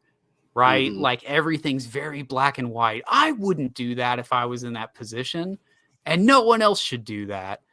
But when you're there, it's a different situation. Yeah. And Yep. Your battle buddies are actually more important than what some guy in the Pentagon is thinking about. I do remember what I was going to say. The quote that we would always say in the military was, I'd rather be judged by 12 than carried by 6. Right. Or carried by 8? Is it 6 or is it 8? It's been 6 on every casket I've carried. Yeah, it's a reference to it's the amount of pallbearers. Is that what a pallbearer is? The guy that carries a casket? Yep. Is that correct? Mm-hmm. Okay. I'm making sure I got my terminology right. I knew it was something like that. It's basically saying I would rather be judged by some 12 knuckleheads and be living than carried in a coffin because I died in some foreign country. Yeah. Oh my goodness. I couldn't even imagine, dude. Could you imagine being the guy that had to be left behind because they couldn't get you? Like, you know what I mean? Like they had to save themselves, obviously. Like your body is only so important, but anyways. Many, many such cases. Yep. Barsoom again, World War II, I believe. That was correct. We looked it up. And it was Romania, Hungary, and Bulgaria of all countries. Hilarious. Curveball. Hilarious. Sir Vilder, Cocaine Bear 2, Columbia Mariners. I'd watch it. I'd take the wife. We'd make a date out of it. It'd be fun. Yep. Barsoom, depends how tall and fat you are. On how many pallbearers you get. I believe my grandfather's casket, I think there were only 6 of us. And he was a big guy. And it was a big, heavy casket, too. So, I mean, that thing must have been 500 pounds. Last time I carried... There were 6 of us. Yeah, last time I carried one was my great-grandmother, who was like 85 pounds. Well, yeah, because she was like 106 or something ridiculous like that. And it was not very heavy at all. Yeah. Like it was not much of a struggle. Yeah. Sir Vilder, I'll need to be carried by 4 bodybuilders because I'm short and fat. Yeah, see, the hard part about that, Vilder, is it'll still have to be 6 because you're short. So there's not enough real estate to get 8 guys on the casket. That's no good. Or they'll have to carry you like the Ark of the Covenant, like have some long poles or something, so multiple guys can be on each side. And then we got Barsoom again. He says, I think Bradley Manning should have been left behind. Yes, sir. Yeah. I mean, Absolutely. if you're a traitor, I mean, didn't he literally get people killed because of his people treachery? died. People died trying to retrieve him. I thought it was more extreme than that. I thought it was like he went over to the enemy and gave them information about positions and things like that. You might be mixing, guys, because I believe that the Bradley Manning, that was the dude that was like, oh, I'm a woman now. Yeah. But he did that after he got stateside. But there was a guy, I want to say there was Bo Bergdahl. Thank you. That was the guy I was thinking of. That's what I was thinking of too. Thank you, Check for Tunnels. Bo Bergdahl was the guy that essentially he defected to the other side. Yeah. Mm-hmm. And people died trying to get him. Trying to retrieve him. Yeah. Man. Yeah, both guys that I would. Now there are situations where, man, you guys seem to be on it. Who was the woman soldier who got captured during a convoy, got captured, and then they sent in like Marines to get her. I don't think anyone died retrieving her. That is honorable, at least. Mm-hmm. Yeah, we can have our in there. Yeah, Jane Fonda. Jane Fonda, you idiot. No. Jane Fonda. It was not Jane Fonda.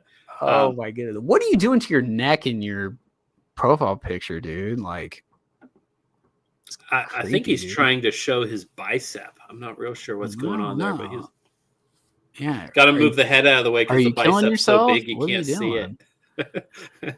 Anyways, he's tying the knot. Yeah, but no. I mean, Jane Fonda did defect in a way, but yeah. I don't know what this comment means. Those both should have been body cam off, zero comms rescue missions. Are you just saying light him up? I think what he's saying is they go in to retrieve him, and oops, he didn't come back alive. Oh, there we go. Yeah. Yeah, talking about Bo Bergdahl and whatever his name. Bradley Manning wasn't. No, Bradley Manning was the dude that dropped a bunch of sensitive information to the. Oh my goodness, dude, I'm awful with this stuff. He dropped a bunch of top secret documents to the WikiLeaks guy. Is that who I'm thinking of? That sounds right. Oh, there we go. Lynch. What was her name? Her first name. Check for Tunnel says, our drills use Lynch and her convoy in our training. They got lost because they couldn't land nav. They couldn't call for help because they didn't know how to use their radios.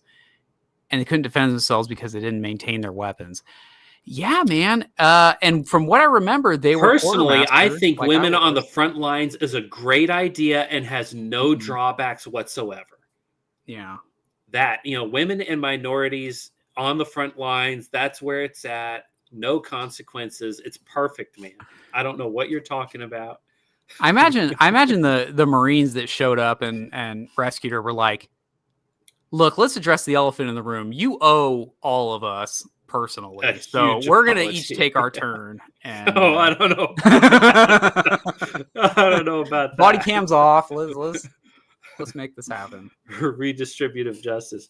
Yeah, I don't know about that. But Jessica Lynch, he says, I remember that name from training also. Yeah. Yep. When you become the subject of training, you screwed up. Okay. If you're it was her whole convoy. It wasn't her. Yeah. Unfortunately, she became the face because she was kind of cute. And it was like, oh, our cute American girl got captured. Our Barbie doll. Yeah. Yeah. Yeah. But yeah, real bad. I mean, I'm remembering her as cute. Don't pull up a picture of her being ugly and be like, oh, what an idiot. Like, okay. Like it was while I was deployed and I was desperate, man.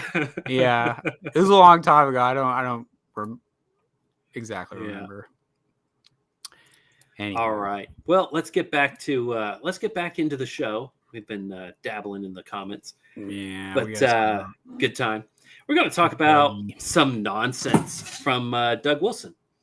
And this is one of the two areas where I have huge issues with Doug Wilson, which is on the subject of nationalism and ethnicity. You know, what is a nation?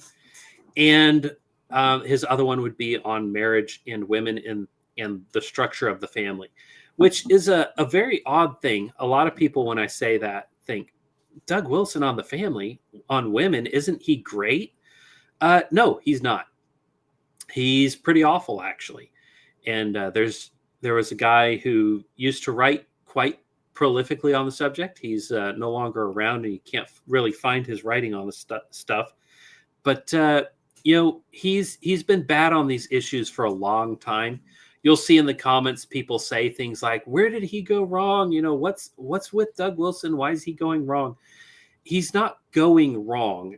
He's just more popular now because of the good things he's been doing on Christian boroughs and establishing a beachhead for Christianity, taking over a town, establishing a church and a school. Things that he has done well has elevated him to the point where a lot of people look to him for advice on things that he's not good at.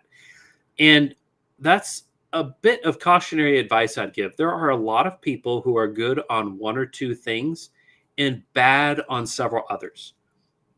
All right, there's a theologian I know. He's a disabled guy in a wheelchair, and he's great on the faith healing stuff because he went that route. You know, he's been disabled since birth. He tried to get healed by these faith healers, and they didn't do it.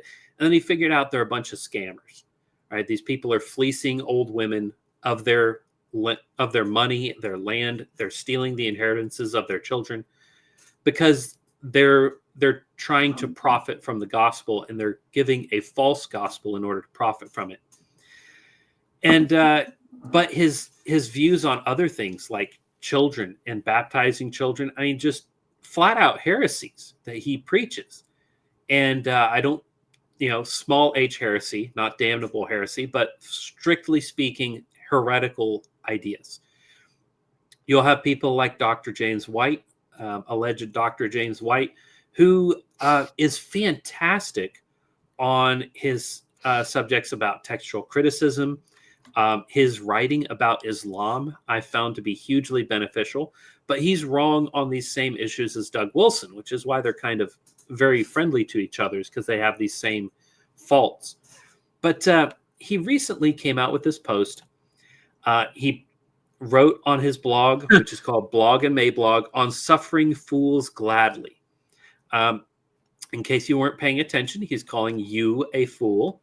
Okay. Boy, that's a heck of a schnoz on that cartoon that he. Yeah. What's going on with that, Doug? Kind of racist, actually. A lot of these medieval cartoons like this are actually veiled racism. So probably be a little careful. I mean, if you look at the angle of that backward tilting ear, that's not a very European feature. But anyway, passing that by. But he has this blog, and I'm not going to go into it too deeply, but he kind of opens with this concept of no enemy to the right, netter, and why he is opposed to it. Okay. When he was to the right, he was a proponent of this, not in name, but in action, you know. But now that he is carefully ensconced himself in the middle, he's perfectly happy with shooting everybody to his right. And he's actually quite friendly with a lot of people to his left. This is a very normal behavior. Read Dabney. It's in Dabney. This is the conservative problem. It's this far and no further. We will not allow you to push to the right because I might lose some of my control over the right wing that I have now safely taken over. But anyway, the comments are excellent. One of the first comments is William Wolfe talking about Patrick Buchanan, who Wilson's not a fan of Patrick Buchanan. He's a fan of the guy who politically assassinated Buchanan. Yep. He is an acolyte of, what is his name? Bill Buckley? Buckley. He has set himself up to be the reincarnation of Bill Buckley. Bill Buckley was a CIA asset who was created to prevent the Republican Party from being right-wing. And Wilson has set himself up to be the Bill Buckley of the right wing. He's and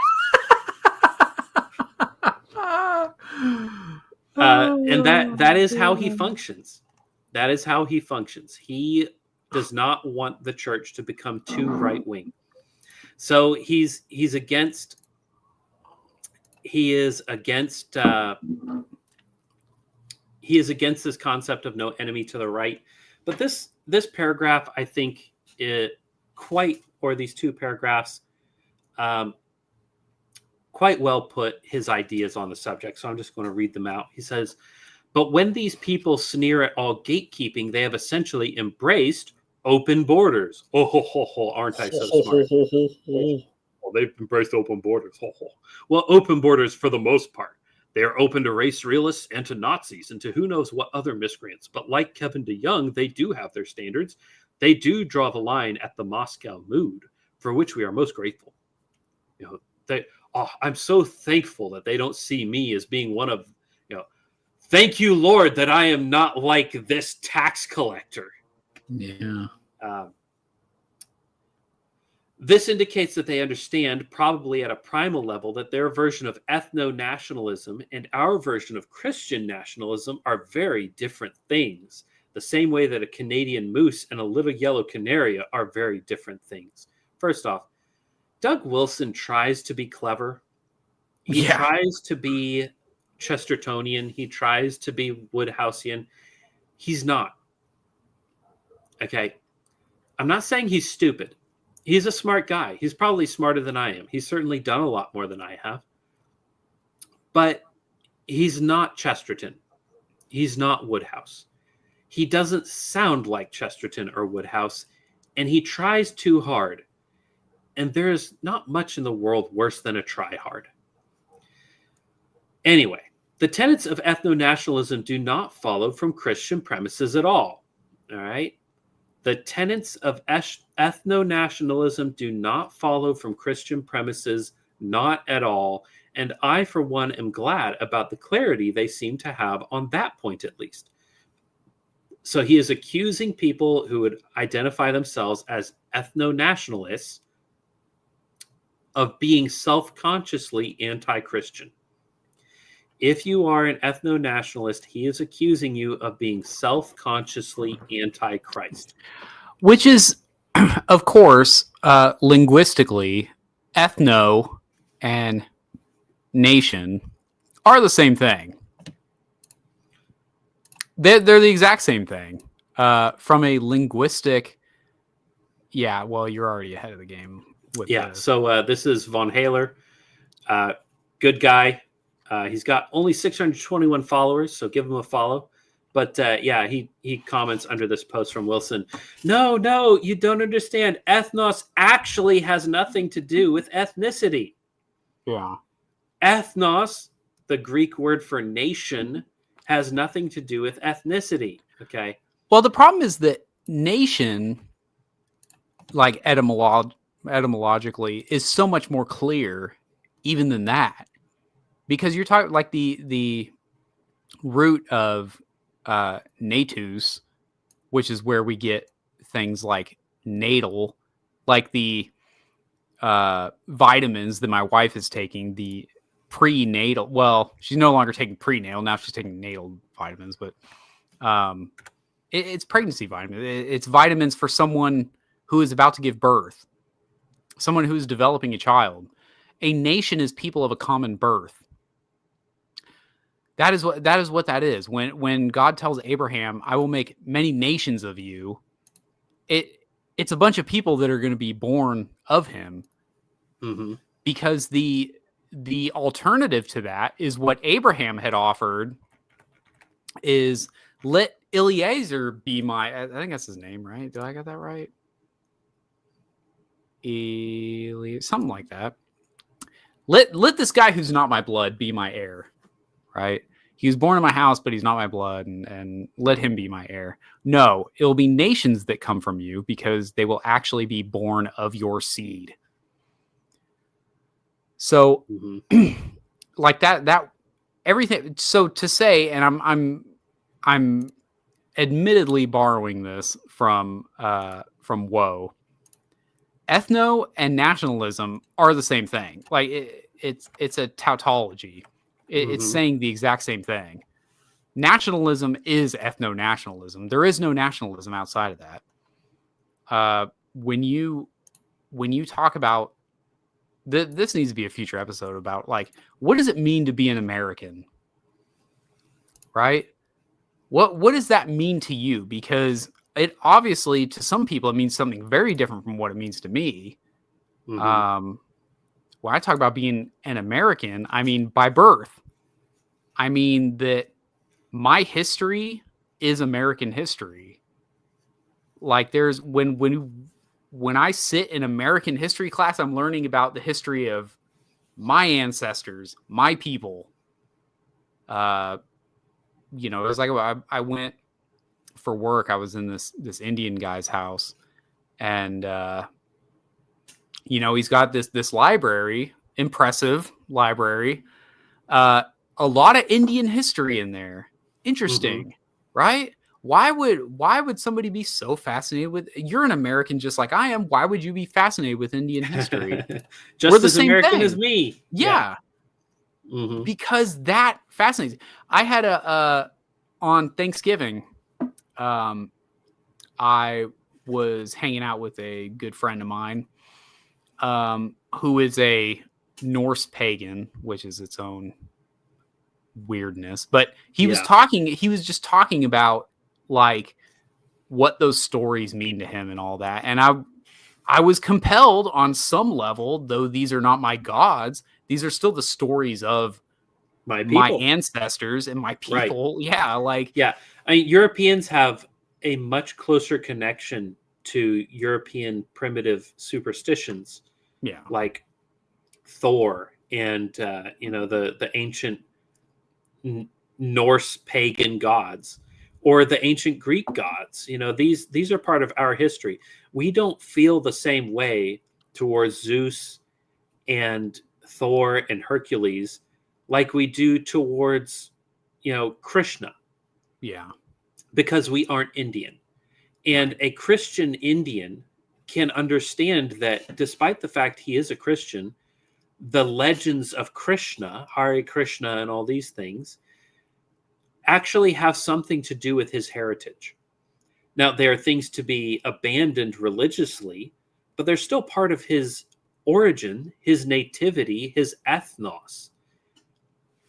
And so it would be normal for a Christian Indian to be familiar with the history of his own people, and it would actually not be bad. So, and you know what it looks like when you detach yourself from the traditions and the religion of your people? You know what it looks like? It looks like George Harrison, who is one of my personal heroes, one of my favorite people in all of at least recent history. He was the main guitarist for the Beatles, for those who don't know. Famously, he was enamored with the Hindu religion and Indian culture. And Buddha. And yeah, he was very, even their specific instruments that they had. And he was very enamored with that because he wasn't actually rooted in Christianity. English, actual English culture. He was just kind of born into English culture. He didn't have any kind of Christian religion that was instilled in him. And so the first time he ever saw people who held tight to what they actually believed, he was like, oh, this is mind-blowing. And it followed him the rest of his life until 2001 when he had his ashes scattered in the Ganges. Like he was even though this was in the 60s, the first time he ever went to it became a lifelong obsession. That's the kind of person you become. And it was unhealthy. It was very unhealthy. There's a story I'm going to tell real quick. I recently read recently, it's probably over a year ago, but it was a really good biography of George Harrison. And there's a story where this is after the Beatles breakup, and he's on a plane, and he's got his like eyes closed, whatever, and like the stewardess is saying, hey, do you want like your peanuts or whatever? And he says, F off, can't you tell I'm meditating? Oh my word. Like, now is that what meditation should lead you to? Like, right? Like think about the fruit of what that is. Oh, you interrupted my state of whatever. And I mean, even you interrupted me trying to create peace, so I'm going to berate you now. Yeah. Even John Lennon saw the awful end for which that type of thinking gets you. When he wrote the song Dear Prudence was written after they had done their trip to India. They come back, they're recording the White Album, and John Lennon is writing a song about a woman who just lost reality. And just, so that's why he's saying, Dear Prudence, won't you come out to play? Why don't you just like get out of this meditation thing that you're doing where you're just, the world doesn't exist. I'm just kind of on my own wavelength with the universe or whatever. And he watched a woman just mentally lose it. And that's what that song is about. So like, that's the kind of person you become when you get enamored with something that is not yours, and you get away from the when you try to make ethno and nation mean separate things, two different things. Yeah. So that's my side rant. Yeah. And this next sentence, or two sentences. Ethno-nationalism is not a subject of Christian nationalism. But can a genuine Christian embrace the tenets of ethno-nationalism? Sure, but only the way that a Christian can commit adultery with his neighbor's wife. That can happen too. So if you believe that an ethnos is an ethnos, you are committing adultery with your neighbor's wife. That is what Doug Wilson has just said. If you believe that when the Bible says ethnos, what the Bible means is ethnos, you are guilty of the sin of adultery.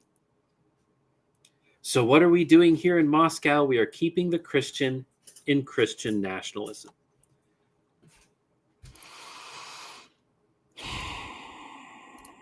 Pretty wild. Pretty wild.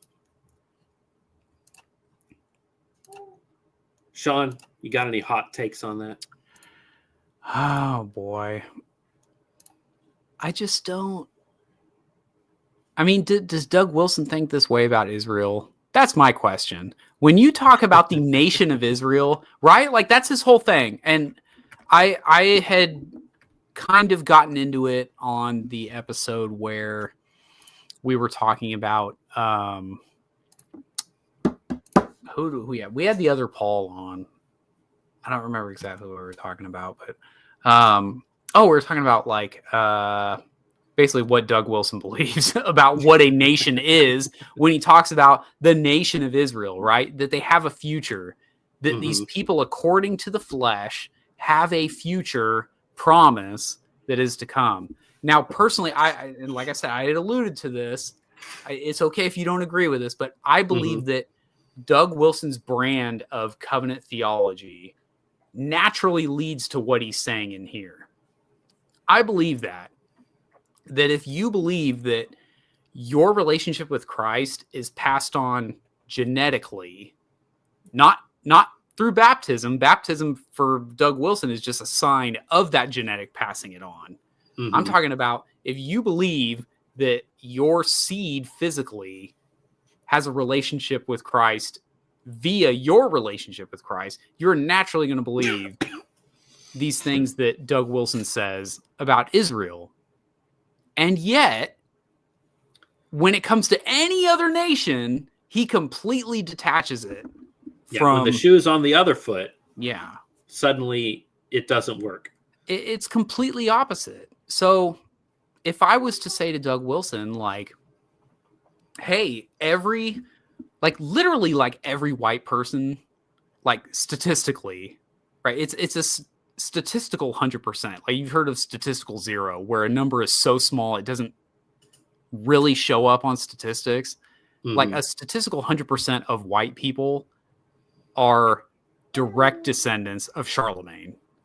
I think we've talked about this a million times now, because it's when people talk about like, oh, white people, there's not actually a connection. If we're all descended by this one dude, Charlemagne, and this is what, give me a more exact date. It's within 1,000 years, right? When Charlemagne was around, or was it right before the year 1000? Yeah, would it? I don't have the dates. The dates are my Achilles heel when it comes to history. I feel like it's maybe right before or around that time. No, because he would have been. So he would have been the Holy Roman Empire, and he was 794 to 800. Oh, so that's considerable. Okay. Yeah. But still, the idea that the entire continent of Europe, and then all of the colonies that came out of that are direct descendants of Charlemagne, of one dude who lived in the 700s. Like, that's insane, right? Because he had a ton of kids. He spread them out to be princes and vassals or whatever of all these different areas, and it split up, and then they had a bunch of kids, and it anyways. If you're a white person, statistically, you're a descendant of Charlemagne. Direct descendant. Even Russians. Okay. Yeah. That's the thing that a lot of people don't get. Even Russians, Yugoslavians, all the people in the Balkans, even the Eastern Europeans that you consider to be cavemen or whatever, like those people as well. There is a connection. We are all much closer cousins, and we don't share that with people from Turkey. The Turks, the proper Turks in Turkey. We don't share that with Lebanese. We don't share that with Egyptians, Coptics. Coptics, good people, Christian people, but we don't share that heritage. We had talked on a previous episode about Iran and how Iran, in whatever language, is the version of Aryan, like it has the same root. Yeah, it's an Indo-European language. Yeah. But they are not descendants of Charlemagne. They are white people who are not descended from Charlemagne. So they would be the holdout. Yeah. And 3% of the world's population, I believe, live in Persia. It's actually a very big country. But anyhow, this is a fantastic just to go over it again, by the way. Yeah. We'll talk about this before we end. Merry Christmas, everybody. Yeah. This is a meme, actually, that was made by a friend of the show, Noah, Jesus Freak. And I'll have to share it because a picture of an ornament that was sent to a profound amount of people. The Holdens managed to both create this amazing ornament, which I have on my tree this year as well, and they sent it out to so many people. It was so cool. Back in my social media days, watching everyone post like, I got my ornament. Like, man, dude, what an event that was. And so, I still have that. I will continue to put that on my tree every year. I can't wait till my kids are old enough to understand what I'm saying and to be able to be like, hey man, like this guy in Idaho sent this to a bunch of us. It is very limited edition. It means the world to me. And so, Noah made that, and it's just fantastic. I love looking at it. It's such an amazing symbol, just a cross radiating throughout the continental U.S. And for those of you who don't know the deep lore of where this came from, this is this is the cover of the book, The Case for Christian Nationalism by Stephen Wolfe. Yep. And there you have it. It's the United States with a giant cross radiating, like Sean said, covering the whole thing. And it's like the fingerprint of God on a nation. That's what Oh when yeah, I I look see at it, that. that's what I Yeah, see. Is because it's it's the got the fingerprint breaks. of God. It's got the breaks like a fingerprint has. That's Mm-hmm. interesting. Yeah. Mm-hmm. Yep. Just absolutely love it. But with that said, let's get back to this here. Just wanted to emphasize this one more time. This is from JQ Cat. Don't know anything about that Twitter guy, but he just posted this. Reminder that ethno-nationalist is a tautology. Same thing as saying nationalist. You are just a nationalist. And then this picture here, the word ethnicity derives from the ancient Greek word ethnos, meaning nation or people. The term evolved through Latin and Middle English, initially meaning pagan or heathen, before its modern sense of shared culture, ancestry, and traditions emerged in the 20th century. Then he goes down to the word nation comes from the Latin natio, meaning birth or stock, which is derived from the verb nasci, to be born. It originally referred to a group of people with a common ancestry or origin and passed into English via Old French, initially meaning a race or large group of people. Ethno-nationalism means nationalism. Yeah. Okay. That's why we call it the nativity scene.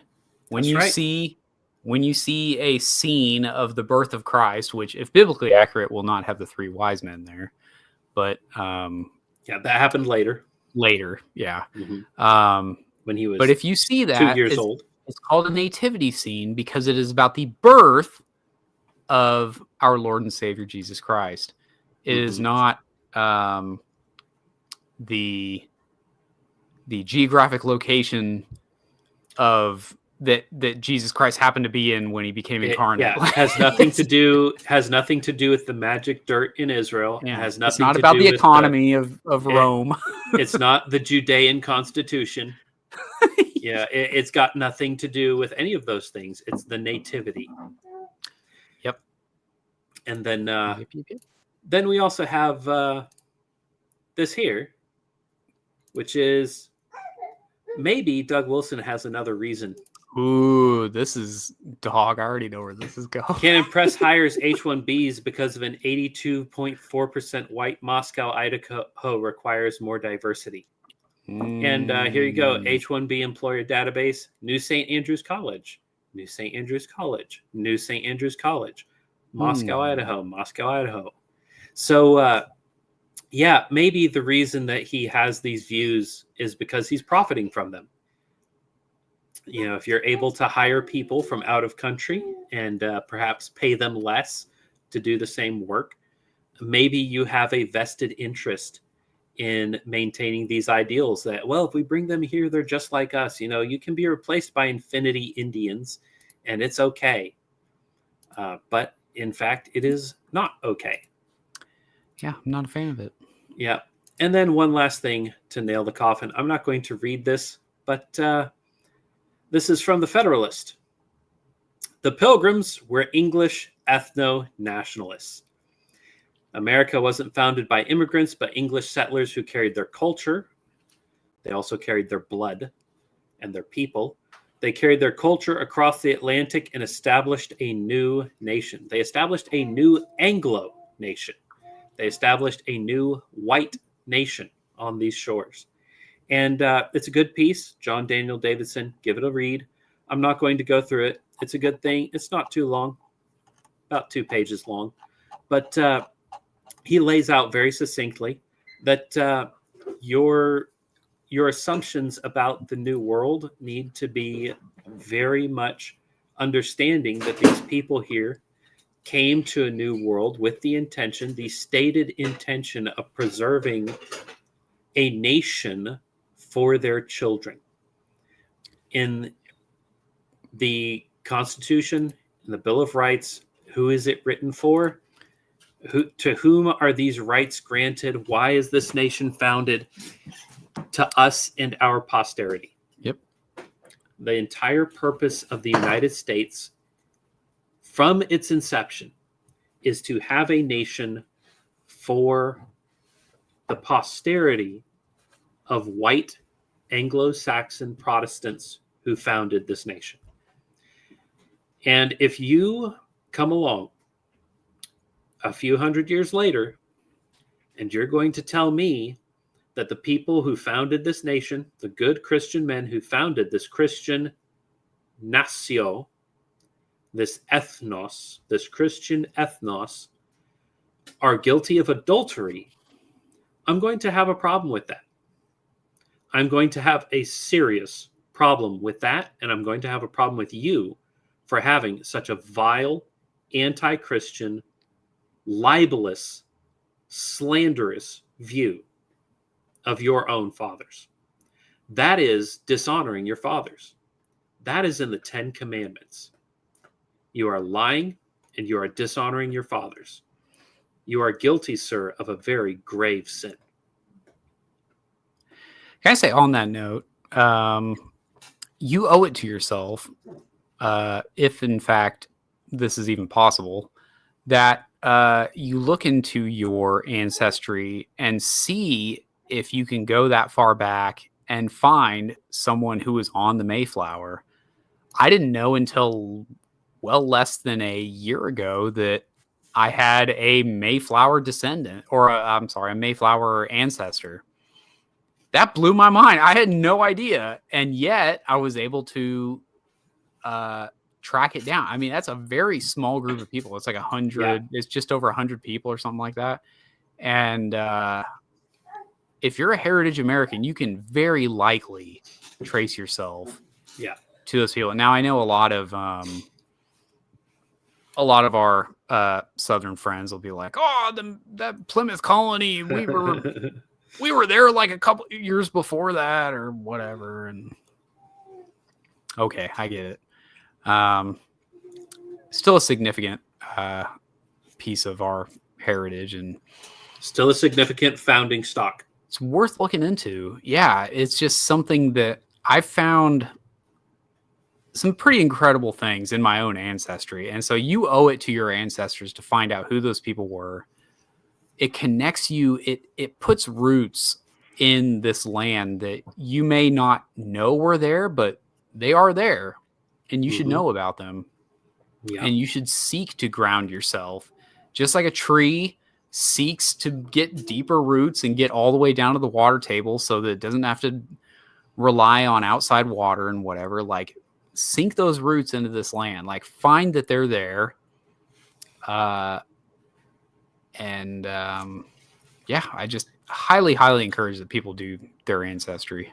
And trees with deep roots are strong trees. That's right. You will be a better person for so doing. All right, let's finish up with comments. We got Reformed Rogue again, says Doug Wilson following Darren Doan's footsteps. Yes. Well, there's certainly some cross-pollination there.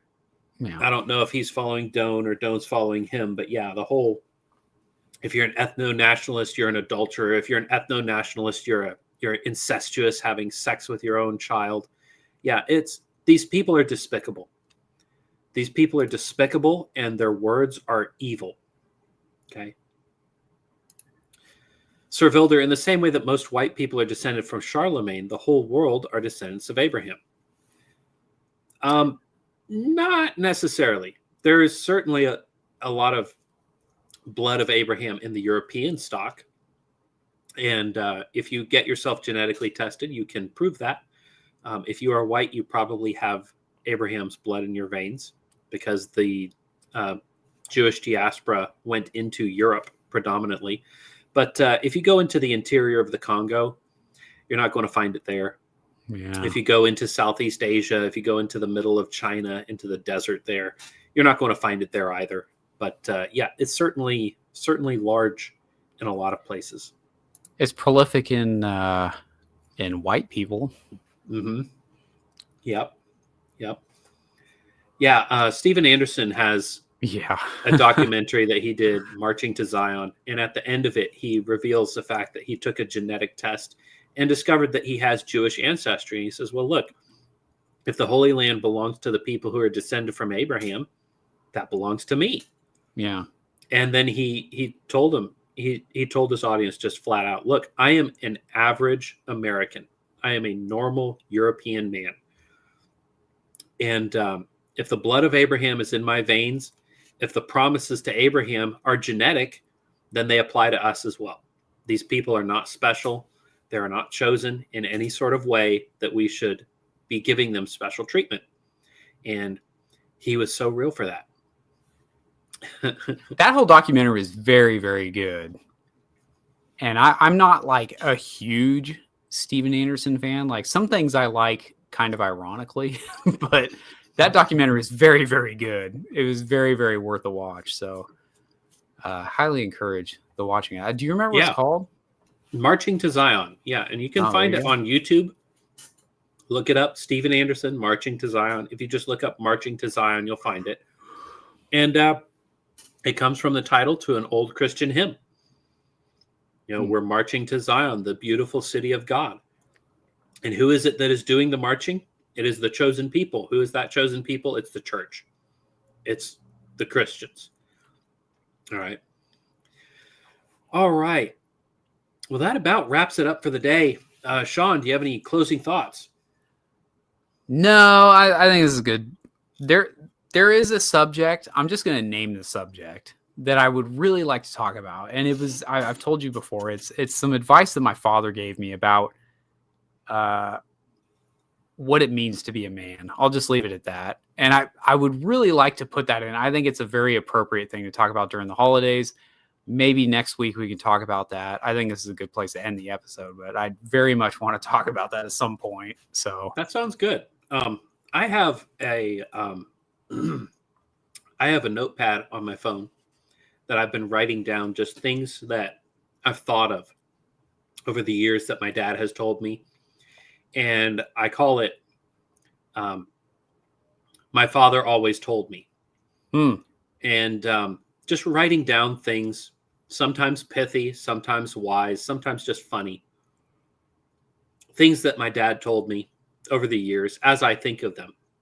Most of this isn't my interactions with him on a day-to-day basis, but actually as I'm interacting with my own children, I'll tell them things and I'll realize, where did I get that? I got that from my dad. My dad told me that, and here's why it has helped me and why I'm passing it on. And maybe it'll be a book someday, but yeah, maybe we'll do a segment on, things my dad told me. Maybe that'll be a good subject for next week. Yeah. So people in the comments chime in. There you go. If you are not following us on Facebook, we have a fan page. It's called For Future Generations Fan Club. Each of those words are, easy to spell out. Just put it in the search bar. You will find it. Or if you can't figure out how to use a search bar, there's a link in the description below. You can click on that. It will take you to our Facebook page. But maybe drop some things that good advice that your dad gave you. And we'll talk about that next week. It's a good thing to think about.